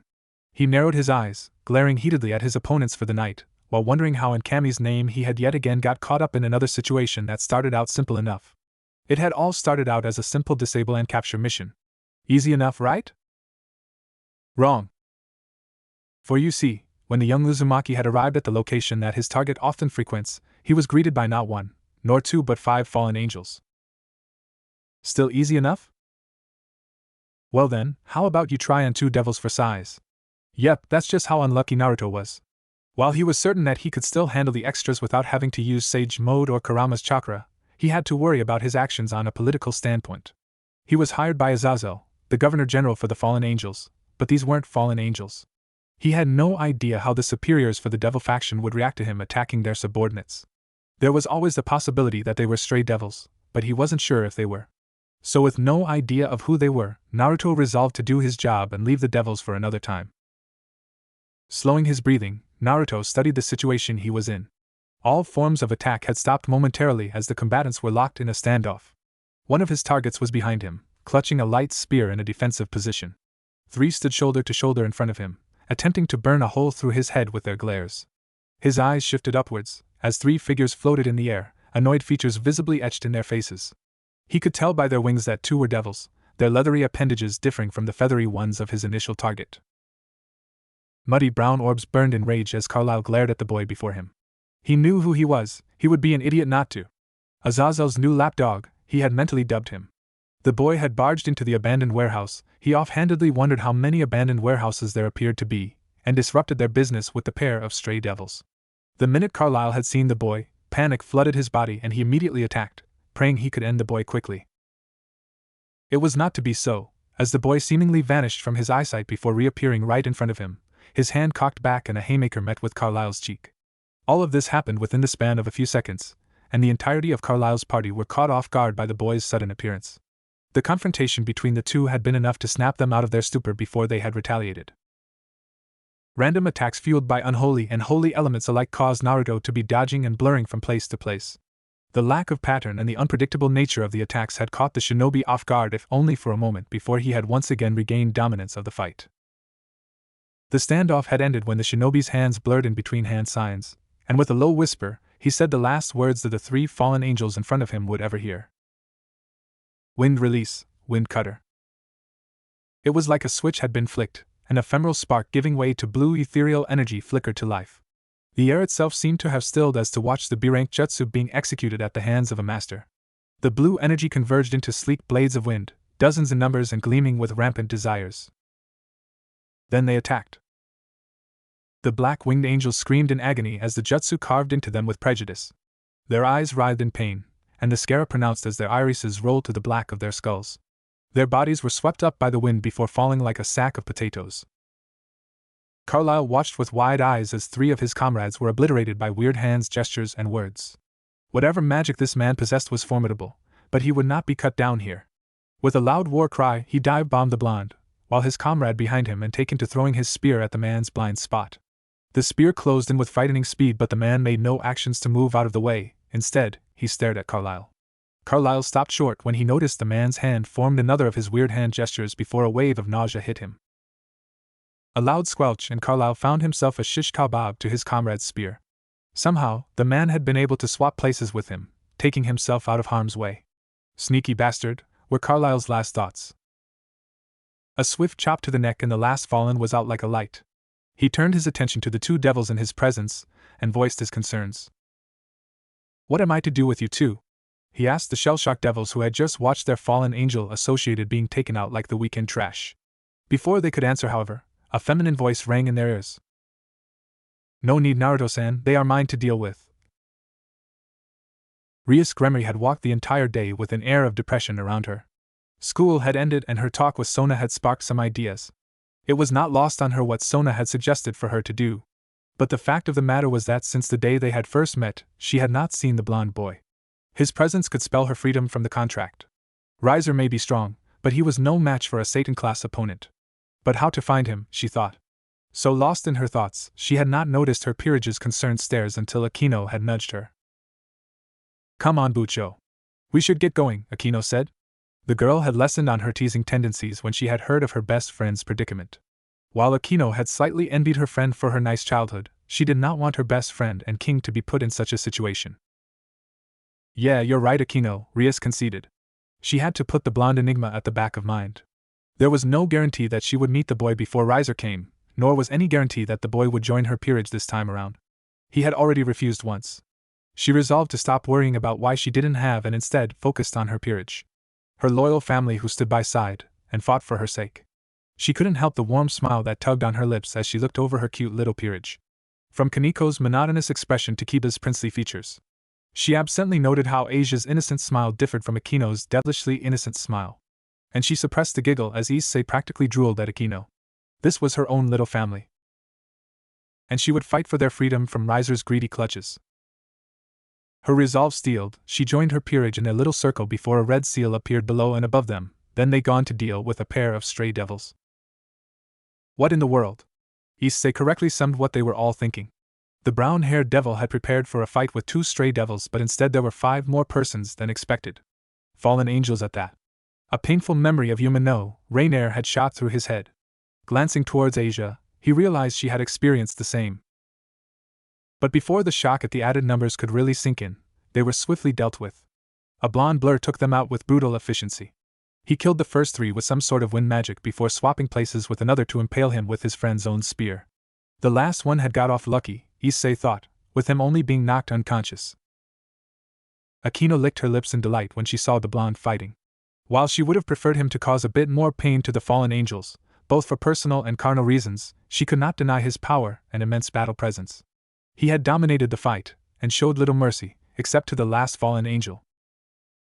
"No need, Naruto-san, they are mine to deal with," Rias explained to the shinobi's question. "Akino, if you would." Wasting no time, Akino had drawn on her magic reserve, before golden seals appeared in front her outstretched hands. Lightning sparked and roared to life, shooting off towards the pair of stray devils. The Ravenet blushed up a storm at their wails and screams, getting off on their pain. By the time she was done, they were nothing more than charred corpses. Kukuku, I guess I overdid it, wouldn't you agree, Bucho? Akino commented, her cheek cupped in her palm. Era, if it isn't Foxy-kun. I've missed you, Foxy-kun, how have you been? Akino asked. Just fine, Naruto answered, and like an afterthought he added, damn sadist. Akino merely giggled at the boy's words while Ria's eyes narrowed in suspicion. She had known that the boy was not normal, but his presence in the supernatural world was not what she had expected, not after his refusal of her offer.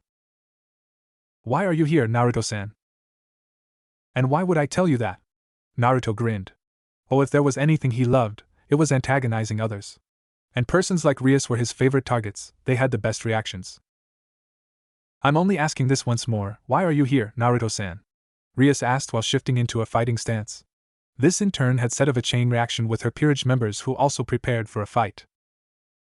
Whoa, calm down, I'm only joking, Naruto raised his hands in surrender. Then you wouldn't be opposed to following us back to the club room as to prove this? Rias asked, suppressing her smirk at how she had caught the boy. While she doubted he was a threat right now, this did allow her another shot at persuading the boy to join her side. If all worked to plan, Riser had another thing coming. Oh yes indeed. Akino Himejima was not the happiest of campers at the moment. Her anger threatened to soar to unimaginable heights, and her seething rage promised havoc to anyone or thing in her path. Yet she kept it all bottled under a small smile and deceptively sparkling eyes. She moved with grace that betrayed her mood, swiftly maneuvering around the room with a tray in hand and a small cup of tea atop the silver object. Bowing slightly, she set the tea in front of the blonde boy she had met a few days ago before moving to stand beside her master, her smile wavering when she caught sight of him. Why would the girl be so angry at the moment? Perhaps it had something to do with the bound and gagged fallen angel tussling around in vain efforts against his binds. The fallen angel was a lean teen, with short-cropped black hair. With a round face and wide coal-like eyes, the boy couldn't be more than their age. A large trench coat, not unlike the one Donasek wore, hid his figure so Akino couldn't get a read on his build. His arms were at his side, with surprisingly strong yet thin wires wrapped around his torso and bound him at the feet. To top it all off, shoved his mouth was what Akino had assumed to be his captor's dirty sock. The reason for her current feeling was the fact that the fallen angel was still alive. She gritted her teeth in frustration as she watched him tussle and shift, increasingly annoyed at his muffled screams and wanting nothing more than to turn him into charred meat. She despised his kind. Her kind. In her opinion, all fallen angels were scum. They were despicable beings who cared only for themselves and no one else. Not even family. And she knew about that firsthand. A hand clamped around her wrist and pulled her from her venomous thoughts. Looking at the person with the offending appendage, she was surprised to see her best friend's sympathetic smile. The heiress tightened her hold momentarily, conveying to her friend that she understood how she felt. Akino smiled at the blatant concern in Ria's eyes, and once again thanked the lucky stars that it was the Gremry family who had found her after her mother's passing. On the other side of the room, Naruto sat in the couch, tilting the cup towards his lip. The warm liquid trickled down his throat, and the teen let out a satisfied sigh at the taste. While it was nothing compared to the ambrosia that was ramen, he had always had a liking to tea, probably something he had picked up during his training with Jiraiya. He closed his eyes to savor the taste before opening them, prepared to confront the situation at hand. He was cautious about what might come of his meeting with the heiress. He had seen his fair share of meetings of the same nature throughout his career as a ninja, so he knew that anything could happen, so he had been quick to be on guard. Not to mention that he hated things like this. Any type of meeting usually bored the teen.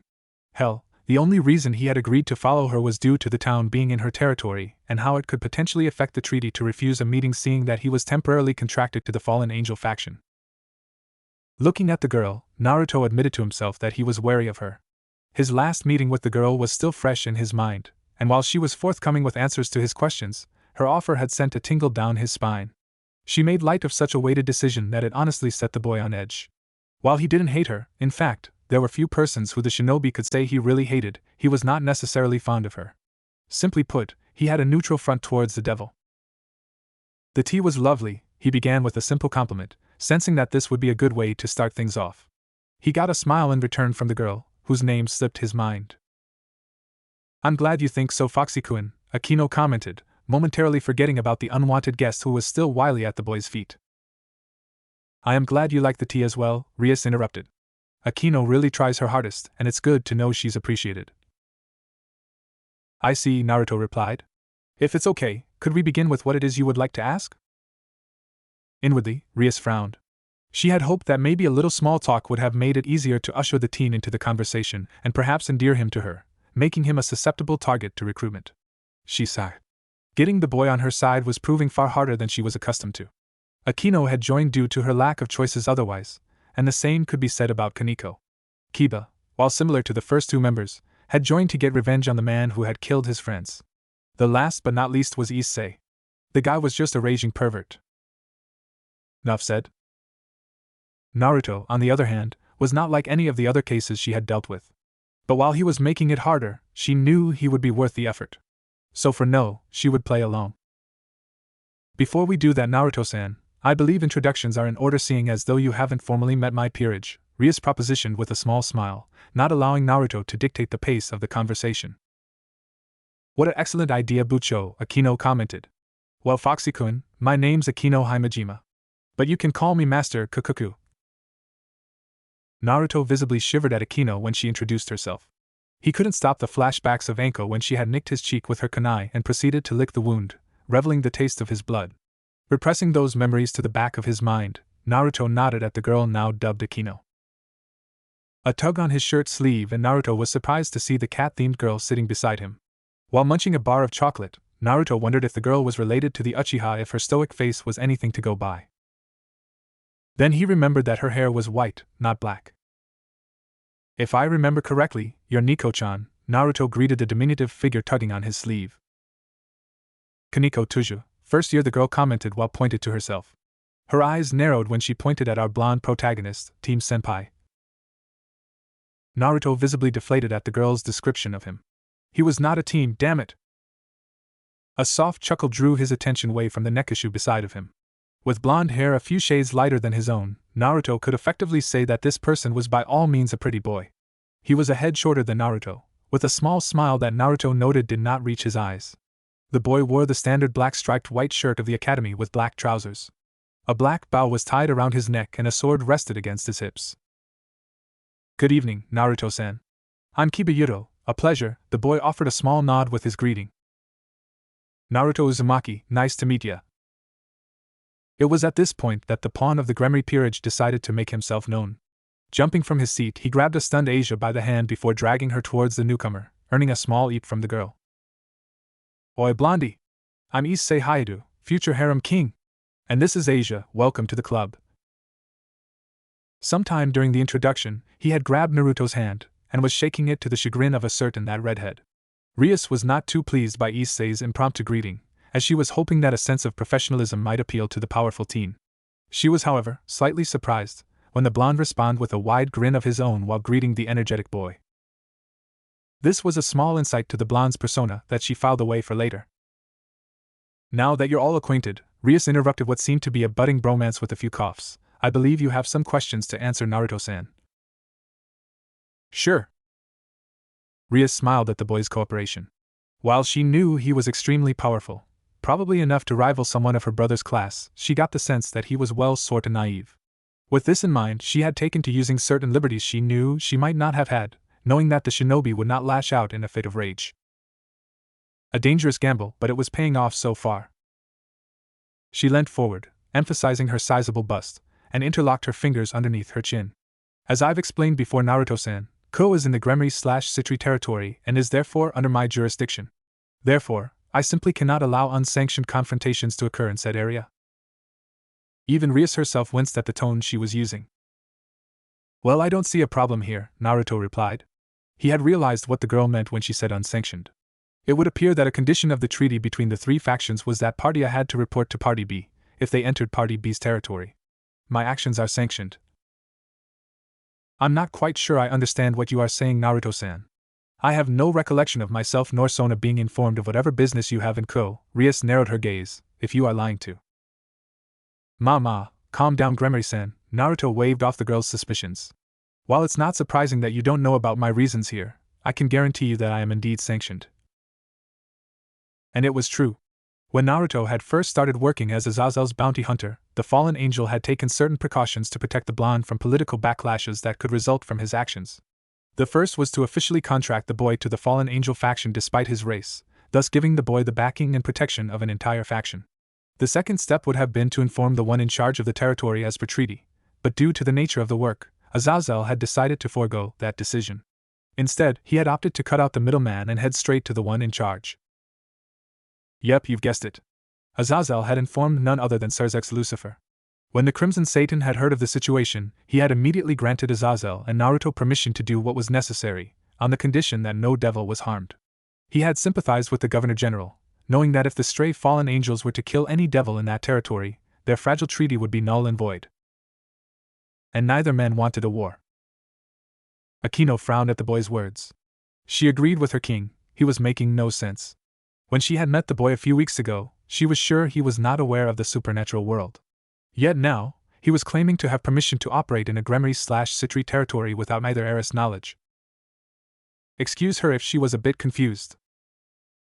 Pardon my interference, Naruto-san, Akino said. Her usage of Naruto's actually named to show her sincerity. You claim to have been sanctioned, yes? At the boy's nod, she continued, just who was it that sanctioned your stay? Naruto pulled out a crumbled wad of paper from his pocket before he looked over its contents. Not sure, some guy named Surzex Lucifer. That's what it says here.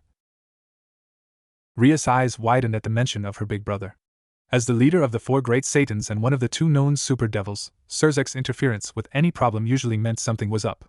And with Naruto directly involved, there was no doubt that something was up. And she wanted to know what. And why would my big brother directly intervene? What could it be that drew his attention?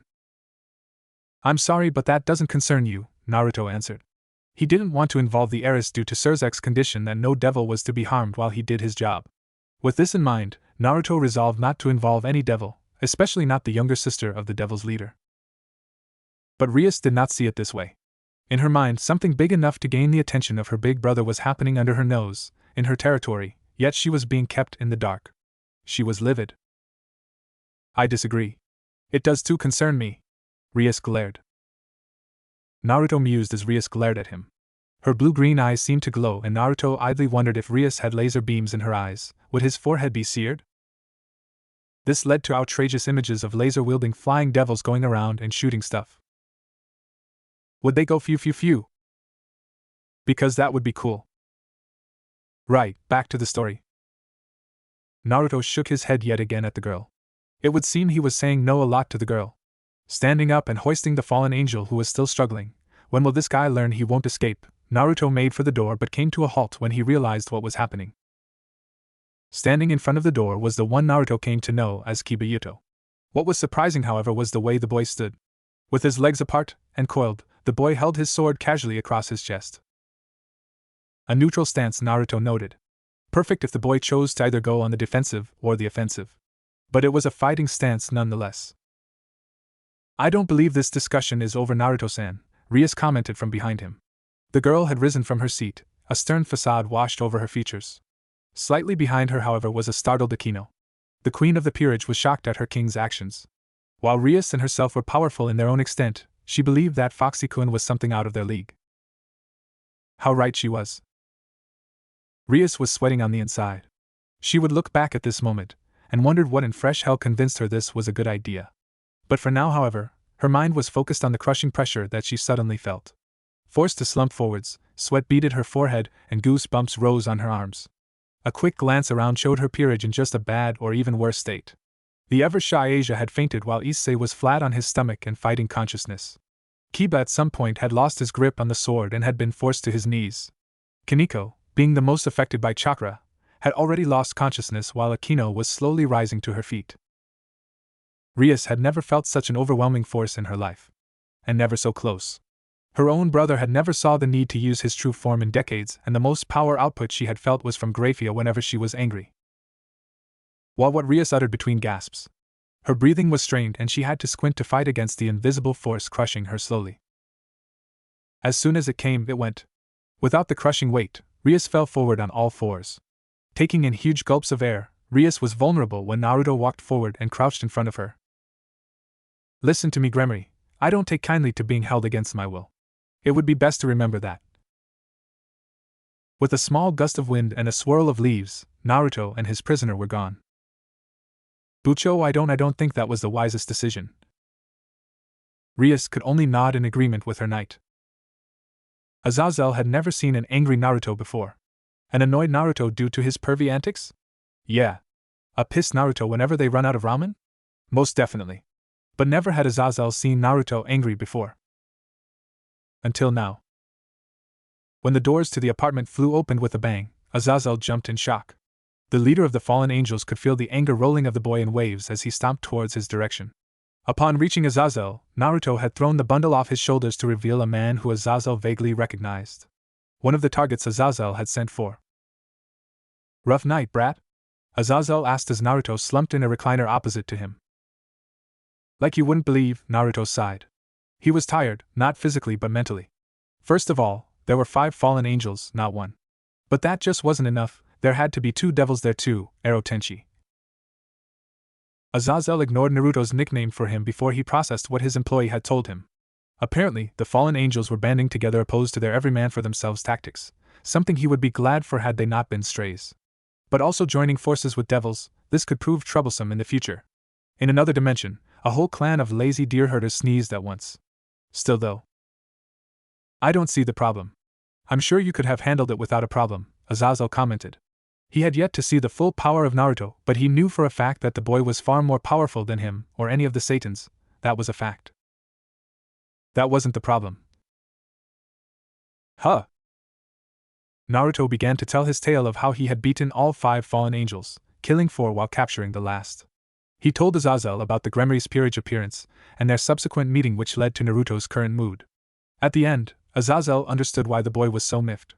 Personally, he had never met the Gremry heiress, but if she was anywhere as hard-headed as her brother, he could imagine she would do such a thing.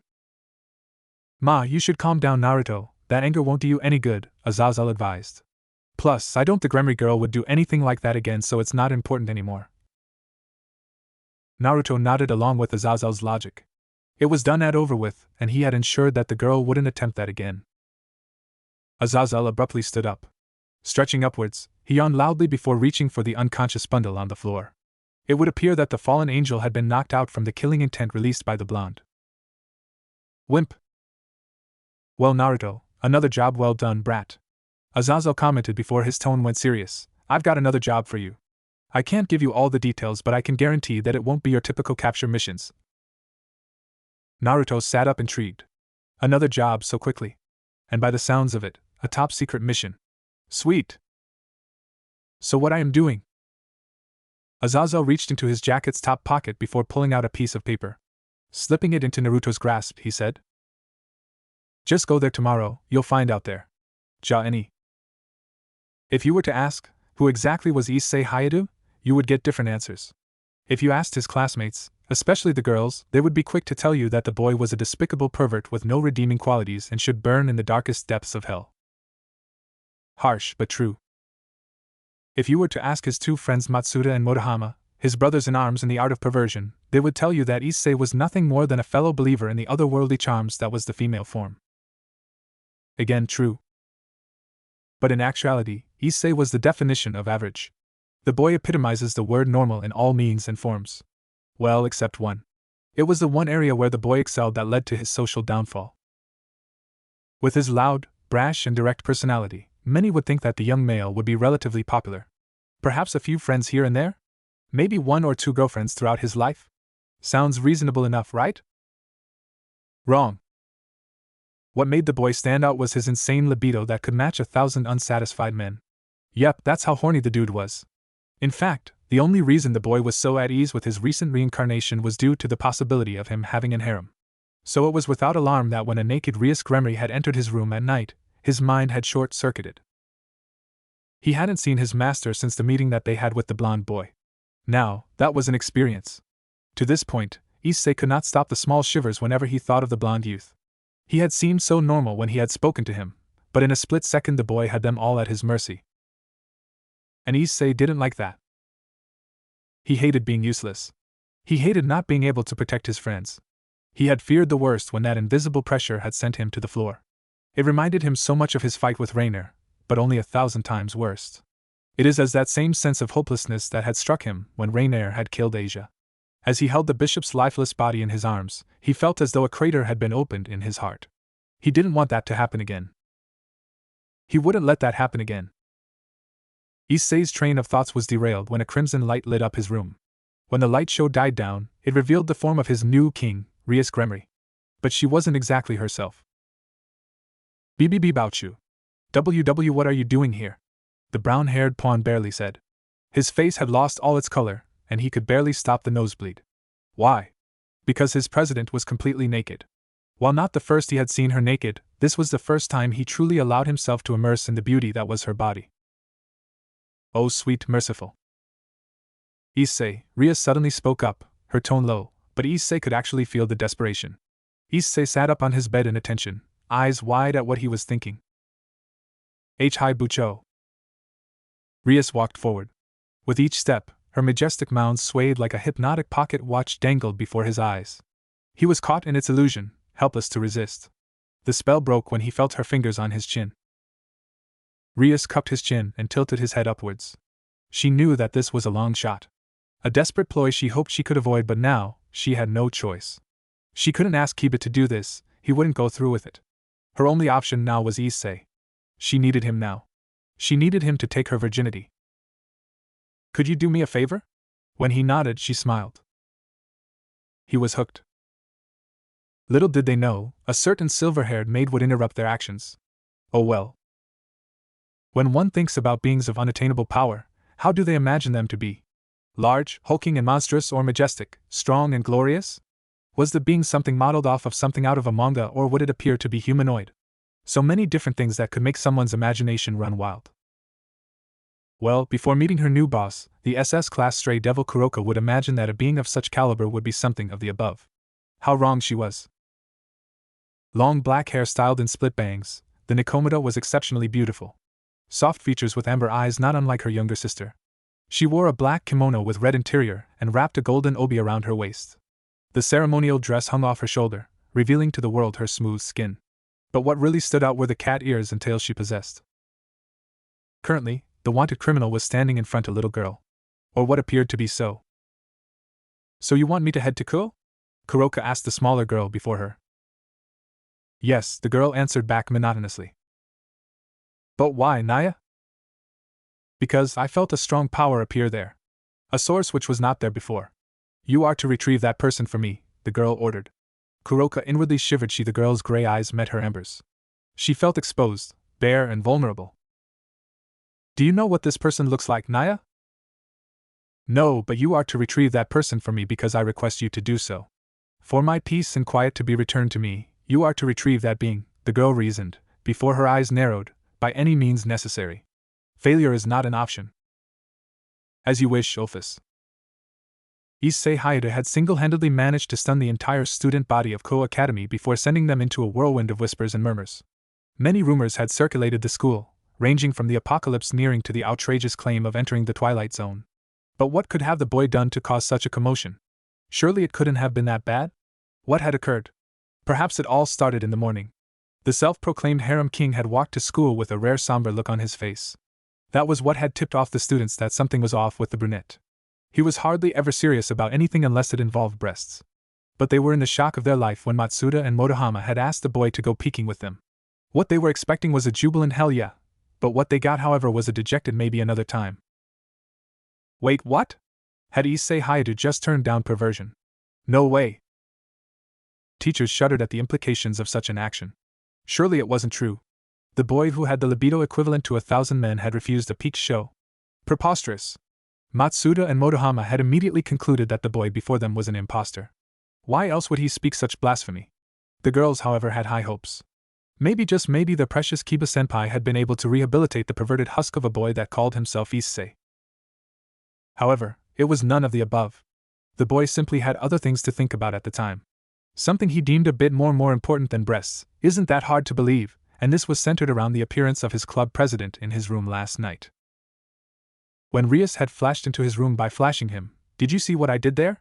Because she was naked when she flashed into his room, so she was technically flashing him, get it? Funny, right? Ah, forget it. Right.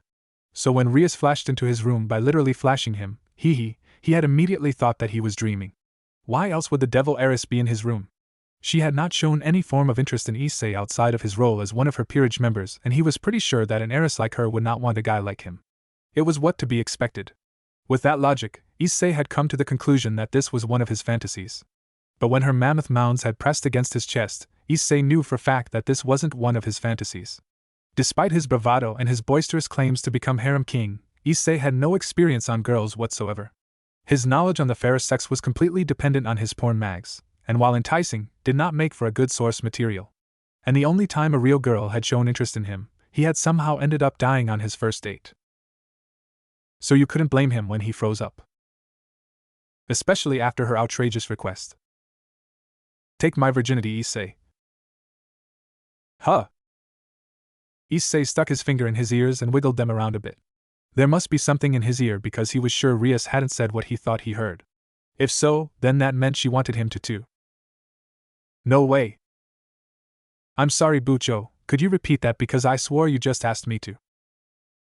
Take my virginity, Issei, she said again, this time her tone tight and up a few octaves. She stepped forward and Issei instinctively took a step back. Before he knew it, her hands were on his shoulders and with little effort, she had shoved him onto the bed. Blue-green eyes met muddy brown in a sea of desperation. She flung her hesitations through the window before moving to unbutton his shirt. She had reached the third button when Issei regained his cognitive ability to think and stop the heiress. Grasping her hands with those of his own, Issei pushed her away from him. This couldn't really be happening, could it? What's wrong, Issei?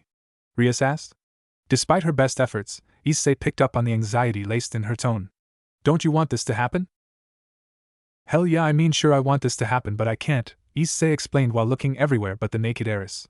He knew the second his eyes caught her impressive bust his resolve would wither like a plant without water. Somewhere else in his conscience, a voice similar to his own was chastising him for even second-guessing the route to be taken. Damn it, man! Just do the deed already. Seal the deal. She's begging for it. The voice blared. Just shut up, he answered back. Is something wrong, Issei? Am I not good enough for you? Rias asked through fake tears, not that Issei knew that. From his perspective, he saw a beautiful girl crying because he had refused her. He felt a bit hollow for a moment there. He never wanted to see a girl cry. Ever. And he would do whatever it takes to make it up to her. Which was what Rias was hoping for. She felt horrible for manipulating the boy the way she did. Hadn't it been enough that she had allowed his death for the sole purpose of adding him to her peerage? She had dragged him from his peace of normalcy for her own personal gain with the cheap promise of increased power and multiple partners. At another time, she would question her actions and wonder if there was another way to go that she hadn't explored, but now, she needed the boy to bend to her will.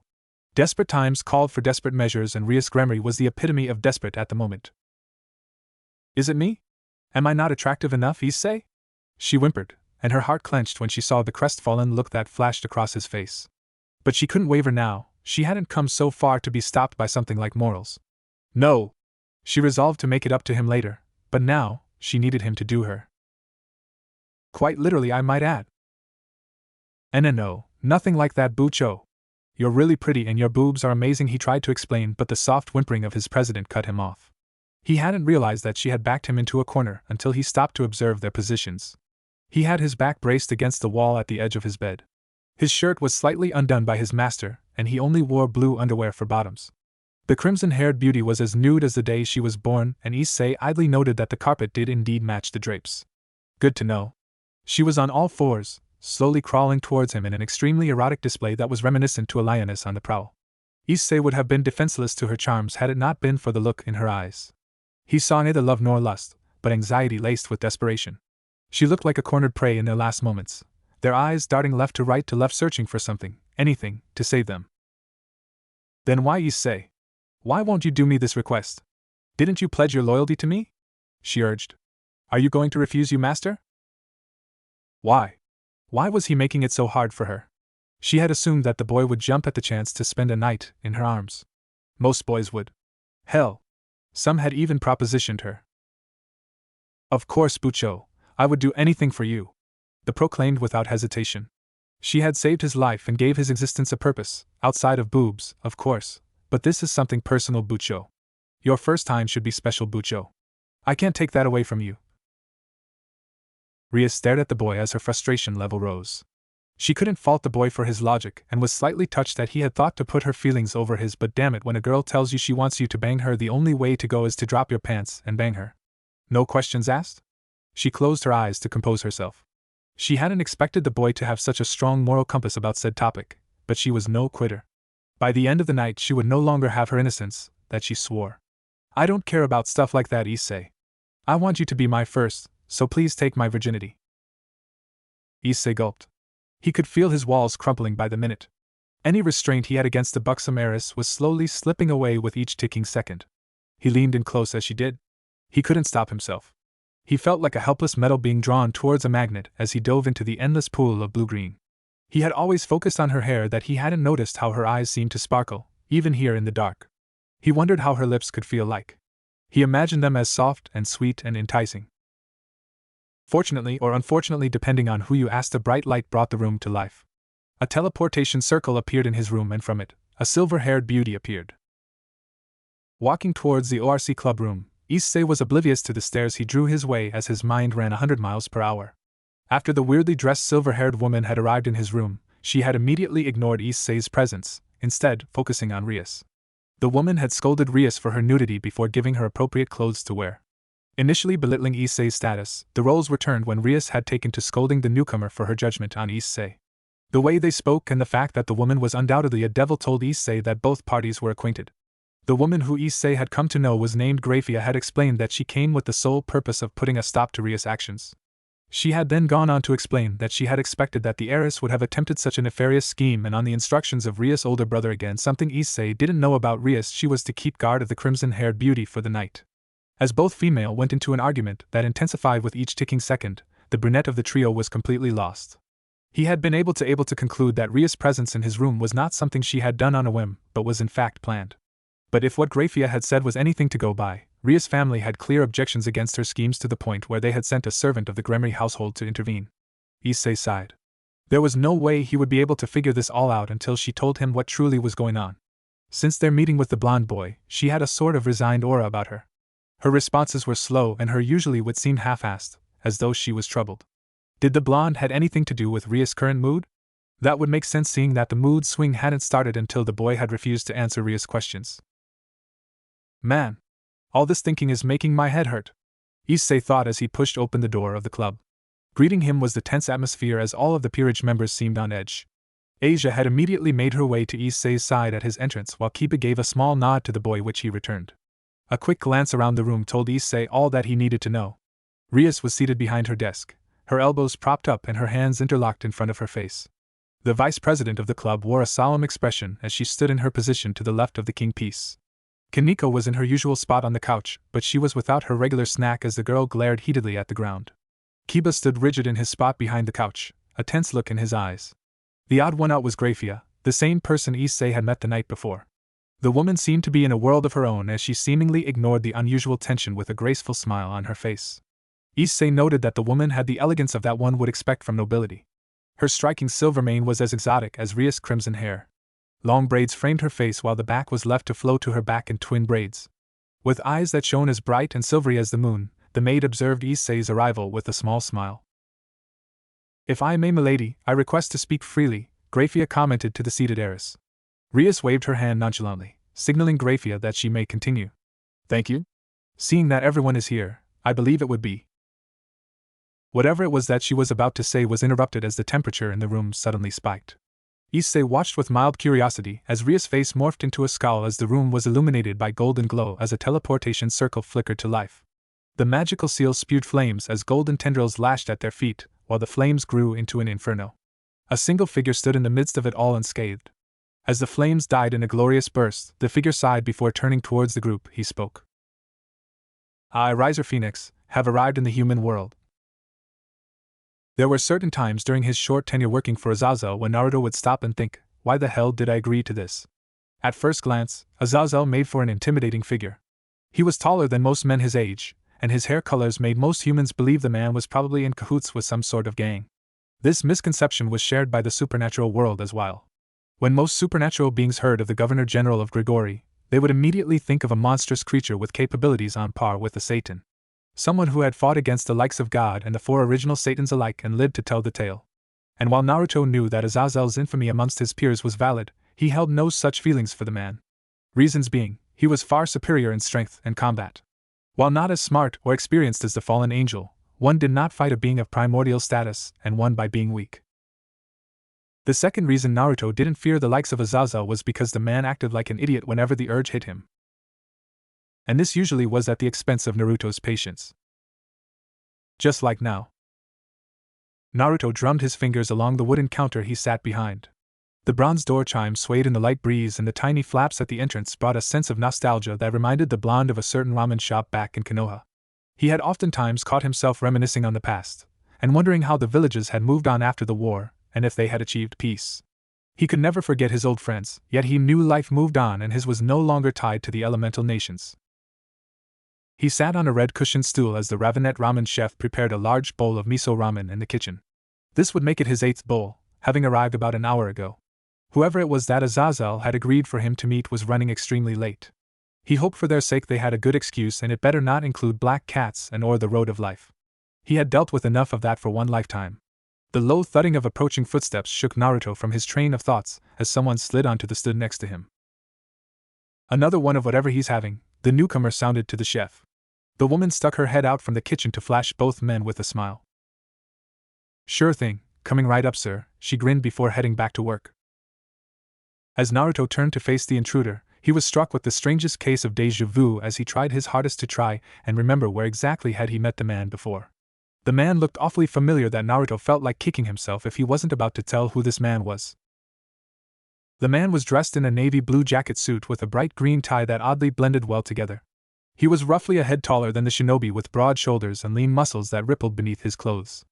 A narrowed gaze observed the man as he returned the favor, his blue-green eyes scanning the boy with no haste. But it was the distinctive locks of crimson hair that fell meticulously from his head that gave the clue as to who the man was. Sirzex Lucifer. Now that he had seen the man, Naruto could easily see the family resemblance between the leader of the devils and the Gremry girl. He would even go as far to say that Sirzex looked like a male version of Rias Gremry.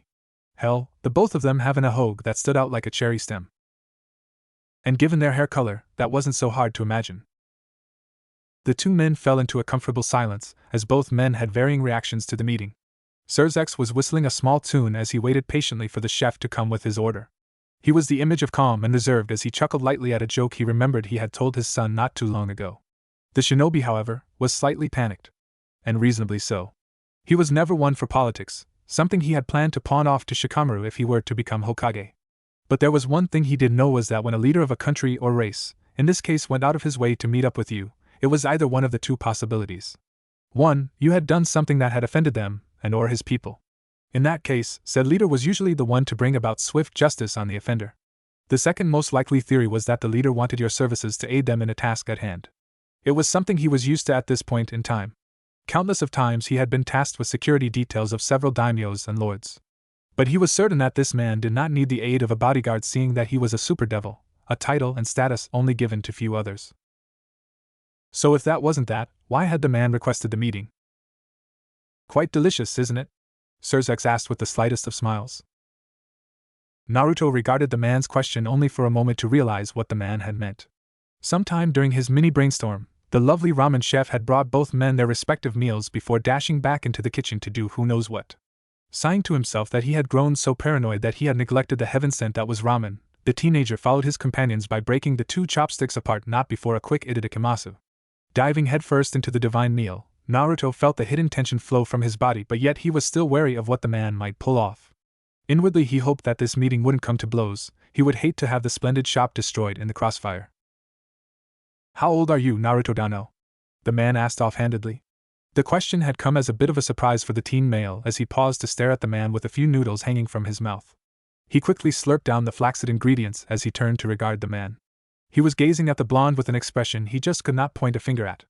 Respect and acceptance, Naruto concluded. Why, however, was this man treating him with such reverence? He was a brat when compared to the man's own age, he knew that. Naruto, while not knowing the man's precise age, knew him to be far older than he looked. Added to the fact that the man had been there to fight against the old Satan faction was evidence to the man's longevity. So why would someone far more reputable than the blonde regard him in such a manner? Naruto. Just Naruto. I would prefer it if you addressed like that, Lucifer-san. I was never one for formalities. Naruto responded.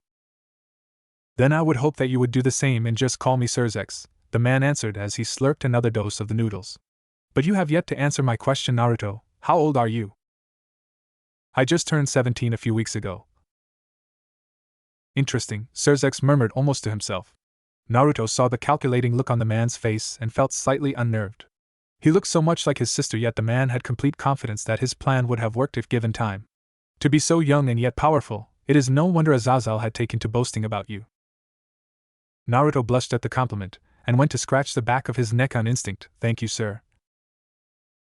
It's only the truth. However, I am here on business. As you should know, there was a recent incident that involved my sister and her peerage, a group of fallen angels and stray exorcists, and a holy maiden. During the fight, all opposing sides were decimated at the hands of the peerage and my younger sister. After that, she had revived a holy maiden of the church, someone who was affiliated however loosely to the angel faction.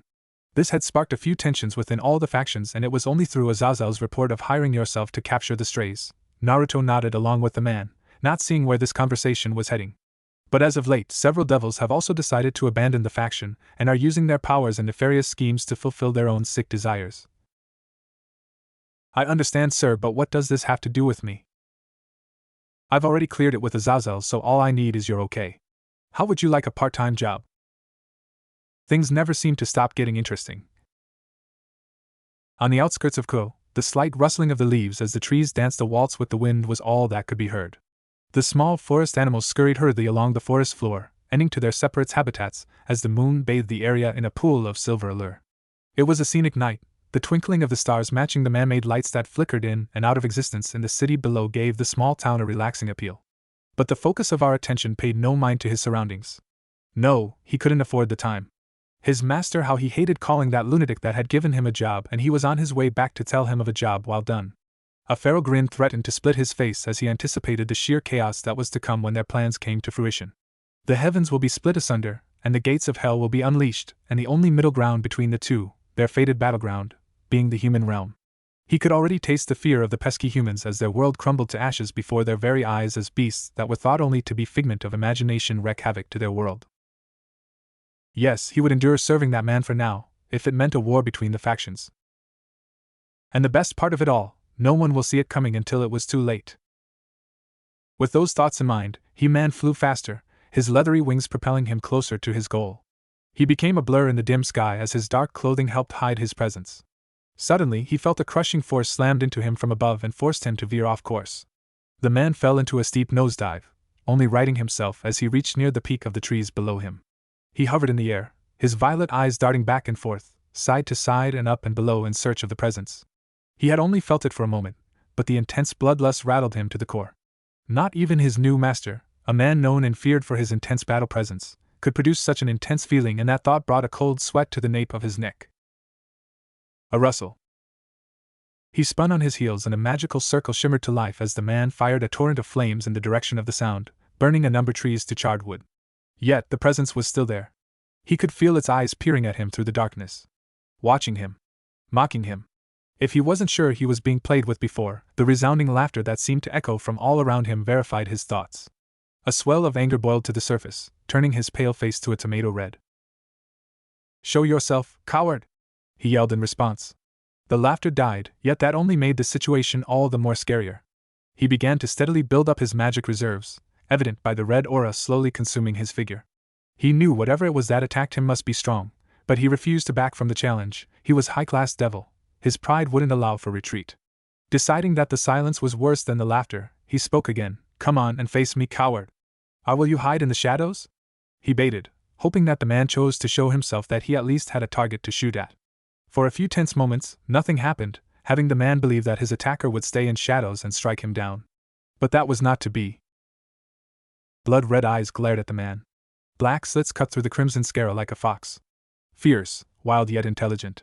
The man knew these eyes could only belong to one type of supernatural beings he had no love for. "Yokai," the man sneered lowly as the aura around began to swirl in a frenzy. "Wrong," the not yokai answered back to the man's incorrect assumptions. "I'm no yokai," the attacker continued, "I'm something a lot worse."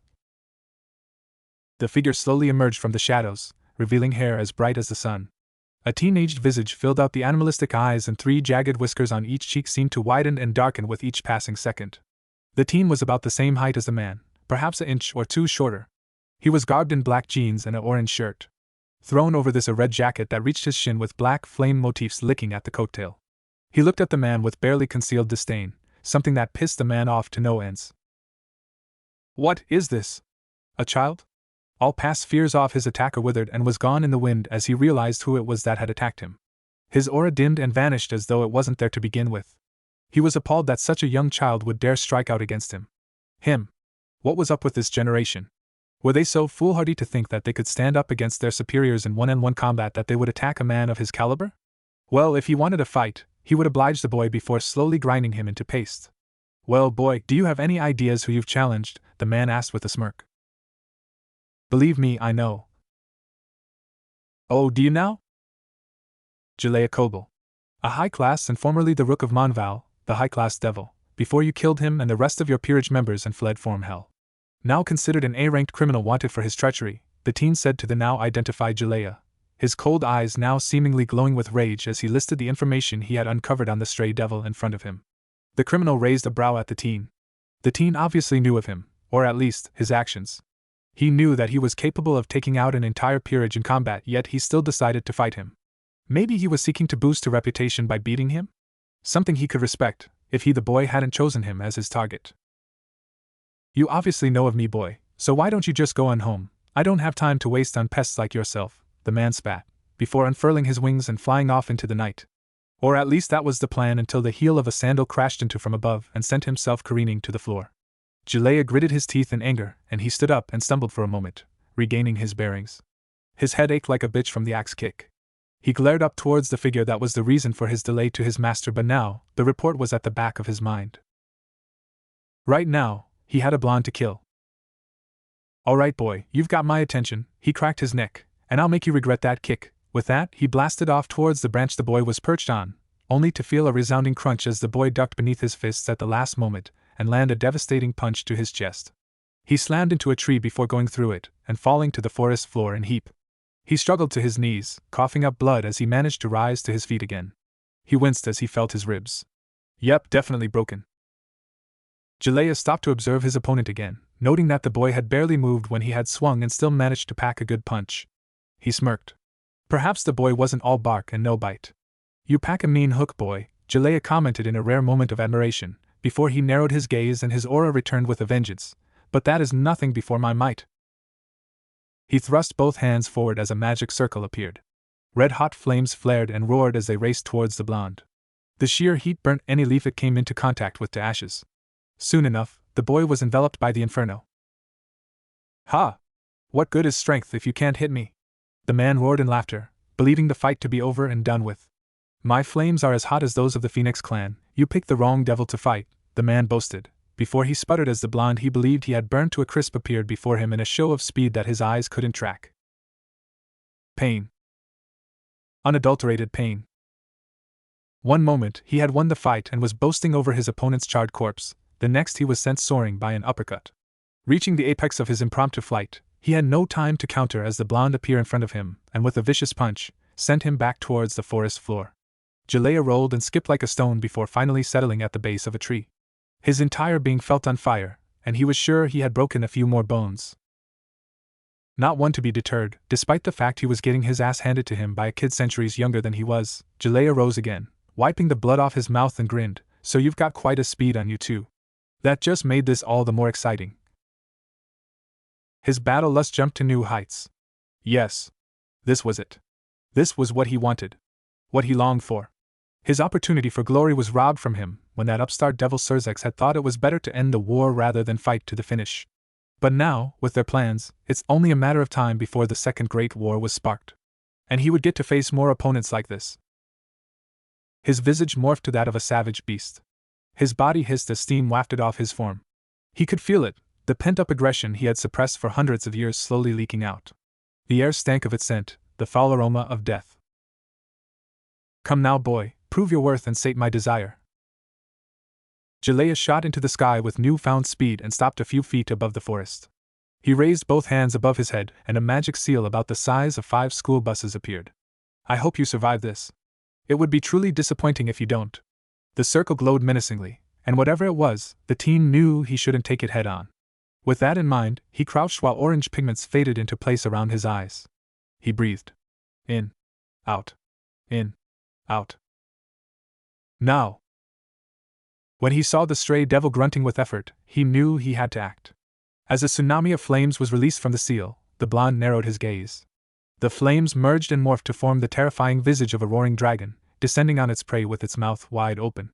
As it neared the blonde, Jalea smirked, thinking it was all over. He was wrong. With speeds far too fast to be tracked, the blonde leaped from harm's way. His movements nothing more than a flash of yellow, he reappeared right beside Jalea with his fingers crossed in familiar fashion and a certain phrase at the tip of his tongue. Shadow Clone Jutsu was all he said as 4 other copies of the blonde popped into existence. The fist of the first clone smashed into his cheek, sending the devil sprawling through the air.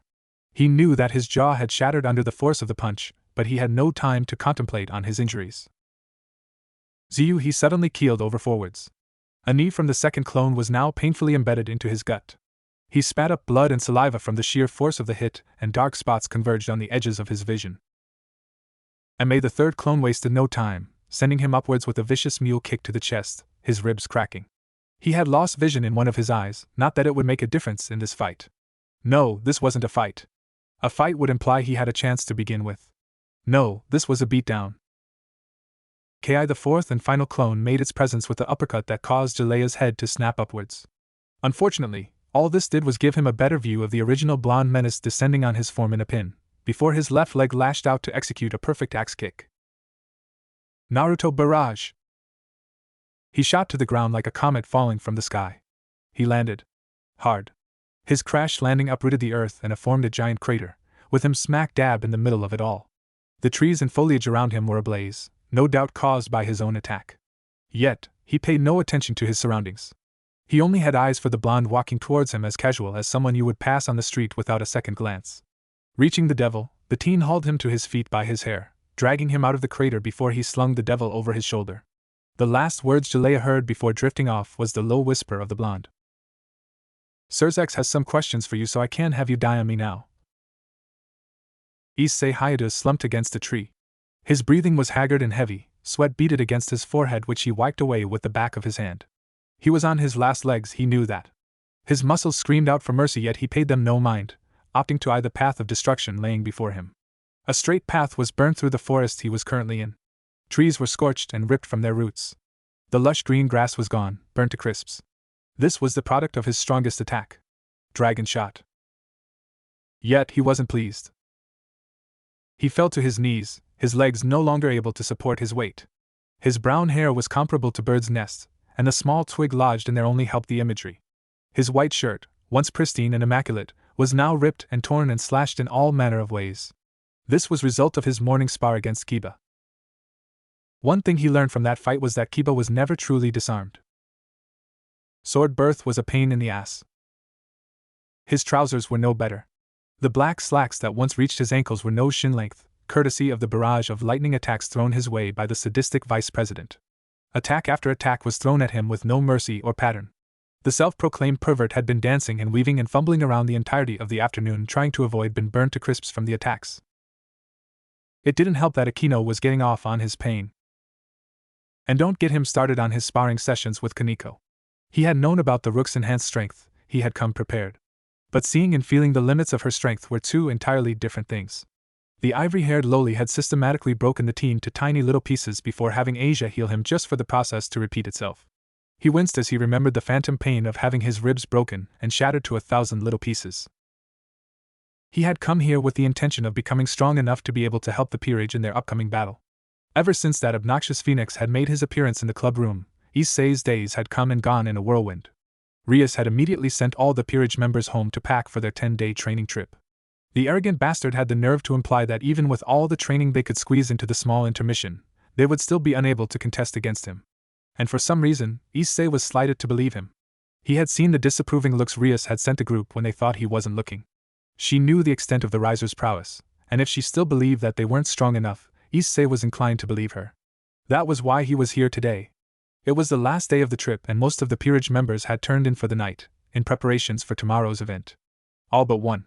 He had sneaked out into the woodlands surrounding the house, in order to gain some last-minute training. Breathing loudly while sweat dripped off his forehead onto the grass, Issei finally collapsed from exhaustion, rolling onto his back to stare at the bountiful stars in the night sky. He lifted his left hand to his face, observing the blood-red gauntlet that adorned his limb. A true work of art. Dragon scales that were seemingly dyed in the blood of its foes, the sacred gear held a large green gem that encompasses majority of the back of his palm. He knew there was more power that this sacred gear granted. There had to be. It was one of the Longinus, said to be able to give man the power to topple gods. It was up to him to unleash the potential within the gauntlet. But how? It wasn't as though the blasted thing came with a manual, or... Nice night, don't you think?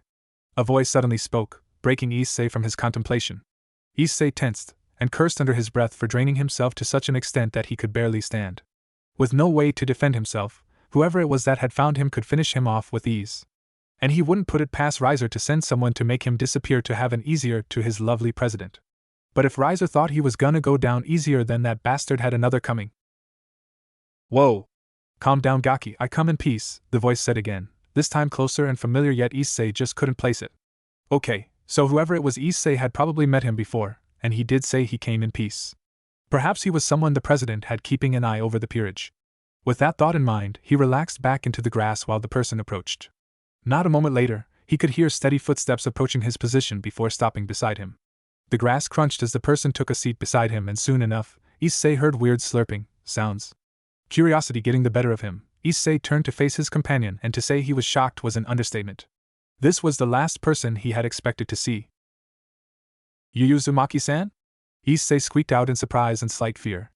Ever since their last meeting with the blonde unknown, which his president had tried to strong-arm the teen into answering her questions, the teen in question had become sort of a boogeyman for Issei and Asia. He could remember the dreadful pressure the boy had unleashed on them, and in that moment, Issei had saw himself die multiple times. Not something he would wish upon his worst enemies. So to see his personal boogeyman lounging beside him nonchalantly slurping on some noodles, his fight-or-flight instincts kicked in. And he was leaning towards flight. Fortunately, Naruto decided to remedy the situation the only way he knew how. Through his smiles. "Yo," Naruto greeted back, his eyes snapped closed and a grin at his lips. "Kinda late for you to be out here, don't you think?"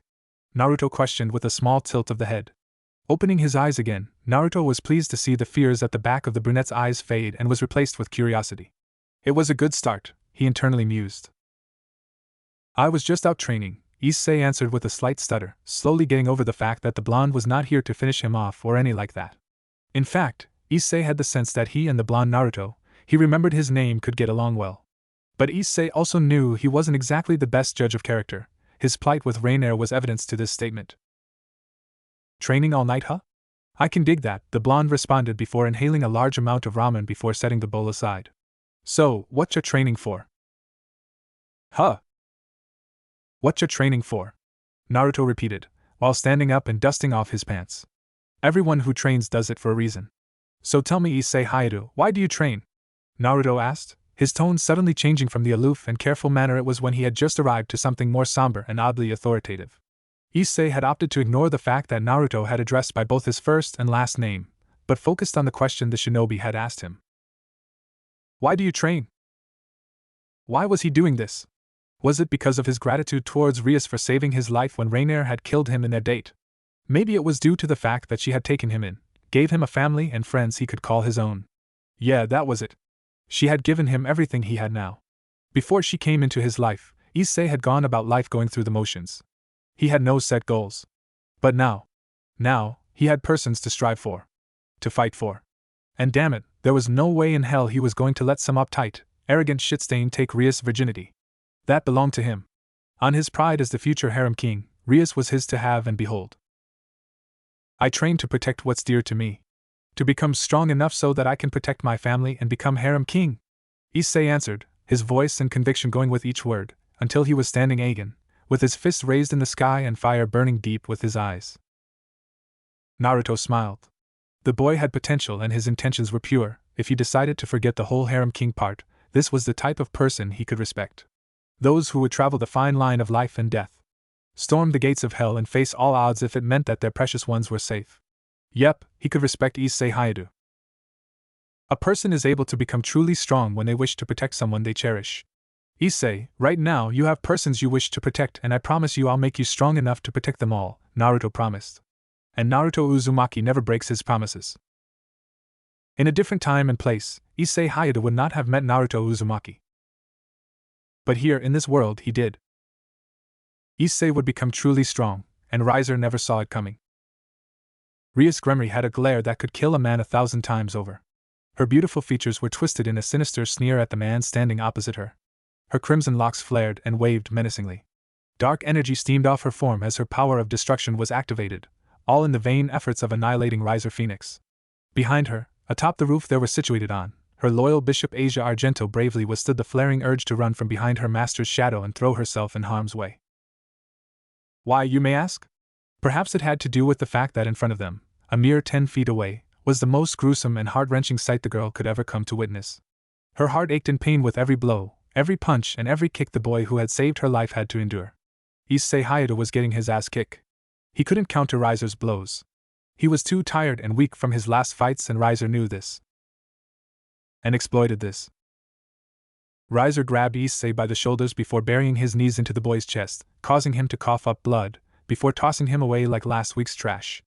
Issei skipped like a rock across a water surface, before coming to a stop at Ria's feet. Yet he refused to stay down. With each punch, he rose again. With each kick, he rose again.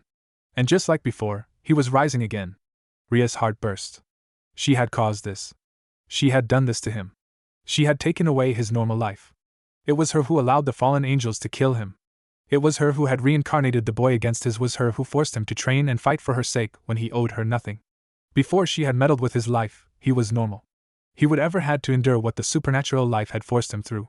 He wasn't meant for this life yet, she was the one who carried him here. All to help clean up her problems. Issei was the only one to blame. Please Issei, stop, she whispered as she tried to cradle him in her arms. Riser laughed at the display. It was what the boy deserved, believing he could have challenged him. A phoenix? It was absurd. Issei, please for me, just give up. Issei shook her off him, before he stood on his own 2 feet. He was slumped over, one eye swollen shut, and his clothes were in tatters. Yet he felt alive. He never felt better before in his life. A surge of energy was rushing through his system, willing him forward. Onward. One step was followed by another in drunken fashion. He couldn't help it, but he suddenly started to laugh. Small titters grew to full-blown laughter. Give up? No. You trying to make me give up. I've never felt better in my whole life. Boost. I'll never give up. Boost. I'll never stand down. Boost. I'll never quit. Boost. Because just like him. Boost. Just like him, they called me a failure. Boost. I'll prove them wrong. Balance breaker. Crimson aura fell from the skies and drowned the teen in its bloody glory. It bubbled and writhed and shook, searing the tiles of the roof the teen stood on. A primal roar shook the grounds and the building collapsed under its ferocity. Rias grabbed Asia and shot into the air to escape the destruction. Riser stood, unafraid as Issei changed before his very eyes. His gauntlet evolved, slowly creeping up his arms, and before long, his entire being was a picture of crimson armor. Emerald green eyes shone with anger, and a tail flicked occasionally, anxious of what was to occur next. Another roar was unleashed, this time blowing Riser away. The Phoenix Devil crashed into a tree headfirst. He gathered his bearings groggily only to see a fist smash into his face, sending him back to the tree and through it. Another roar told Riser that his opponent was attacking yet again. He dodged the first punch that sailed millimeters to the left of his face, but the knee to the gut was unavoidable. He bent over the protruding leg, giving Issei a clear shot at his exposed back. He was lifted off the ground and held over the devil's head before being slammed brutally back into the dirt. For Riser, the world was a blur of color, sound, and pain. He didn't know why, but the punches hurt more than they should have. He could feel his bruises steaming, and he hissed with each blow, a stinging pain making his movements slow and sluggish. In the end, he found himself looking up at the artificial sky created for the raiding games. He couldn't move, his body wouldn't respond. How? He questioned in disbelief. A moment ago, he was winning and Rias was guaranteed to be his bride. But now, he had lost. And he knew it. As an answer, he saw Issei unclench his crimson fists, revealing a small silver cross. N-O-W wonder. My regeneration can't save you from the effects of holy substances, Issei finished for the Phoenix, his tone lower and gruffer. It's over. Riser Phoenix has retired. The winner, Rias Gremry. Issei paid the announcement no mind. The fatigue from using his balance breaker while holding a holy cross caused him to collapse and faint from the exhaustion, unknowingly falling right into Rias' awaiting bust. The last thought that filtered through his mind was how he was going to thank a certain blonde shinobi. Surzex was happy. His sister was free from her loveless engagement. She had gained a really powerful piece. And he had secured a new ally for his race. There was nothing that could ruin this moment. This thought only lasted as long as he stepped inside his private study. Waiting for him was a certain blonde he had hired to help track down and interrogate the recent devils who went stray. And by that look on his face, he had found out something big. We need to talk, Naruto said calmly, and Surzex knew that his day had just gotten far worse.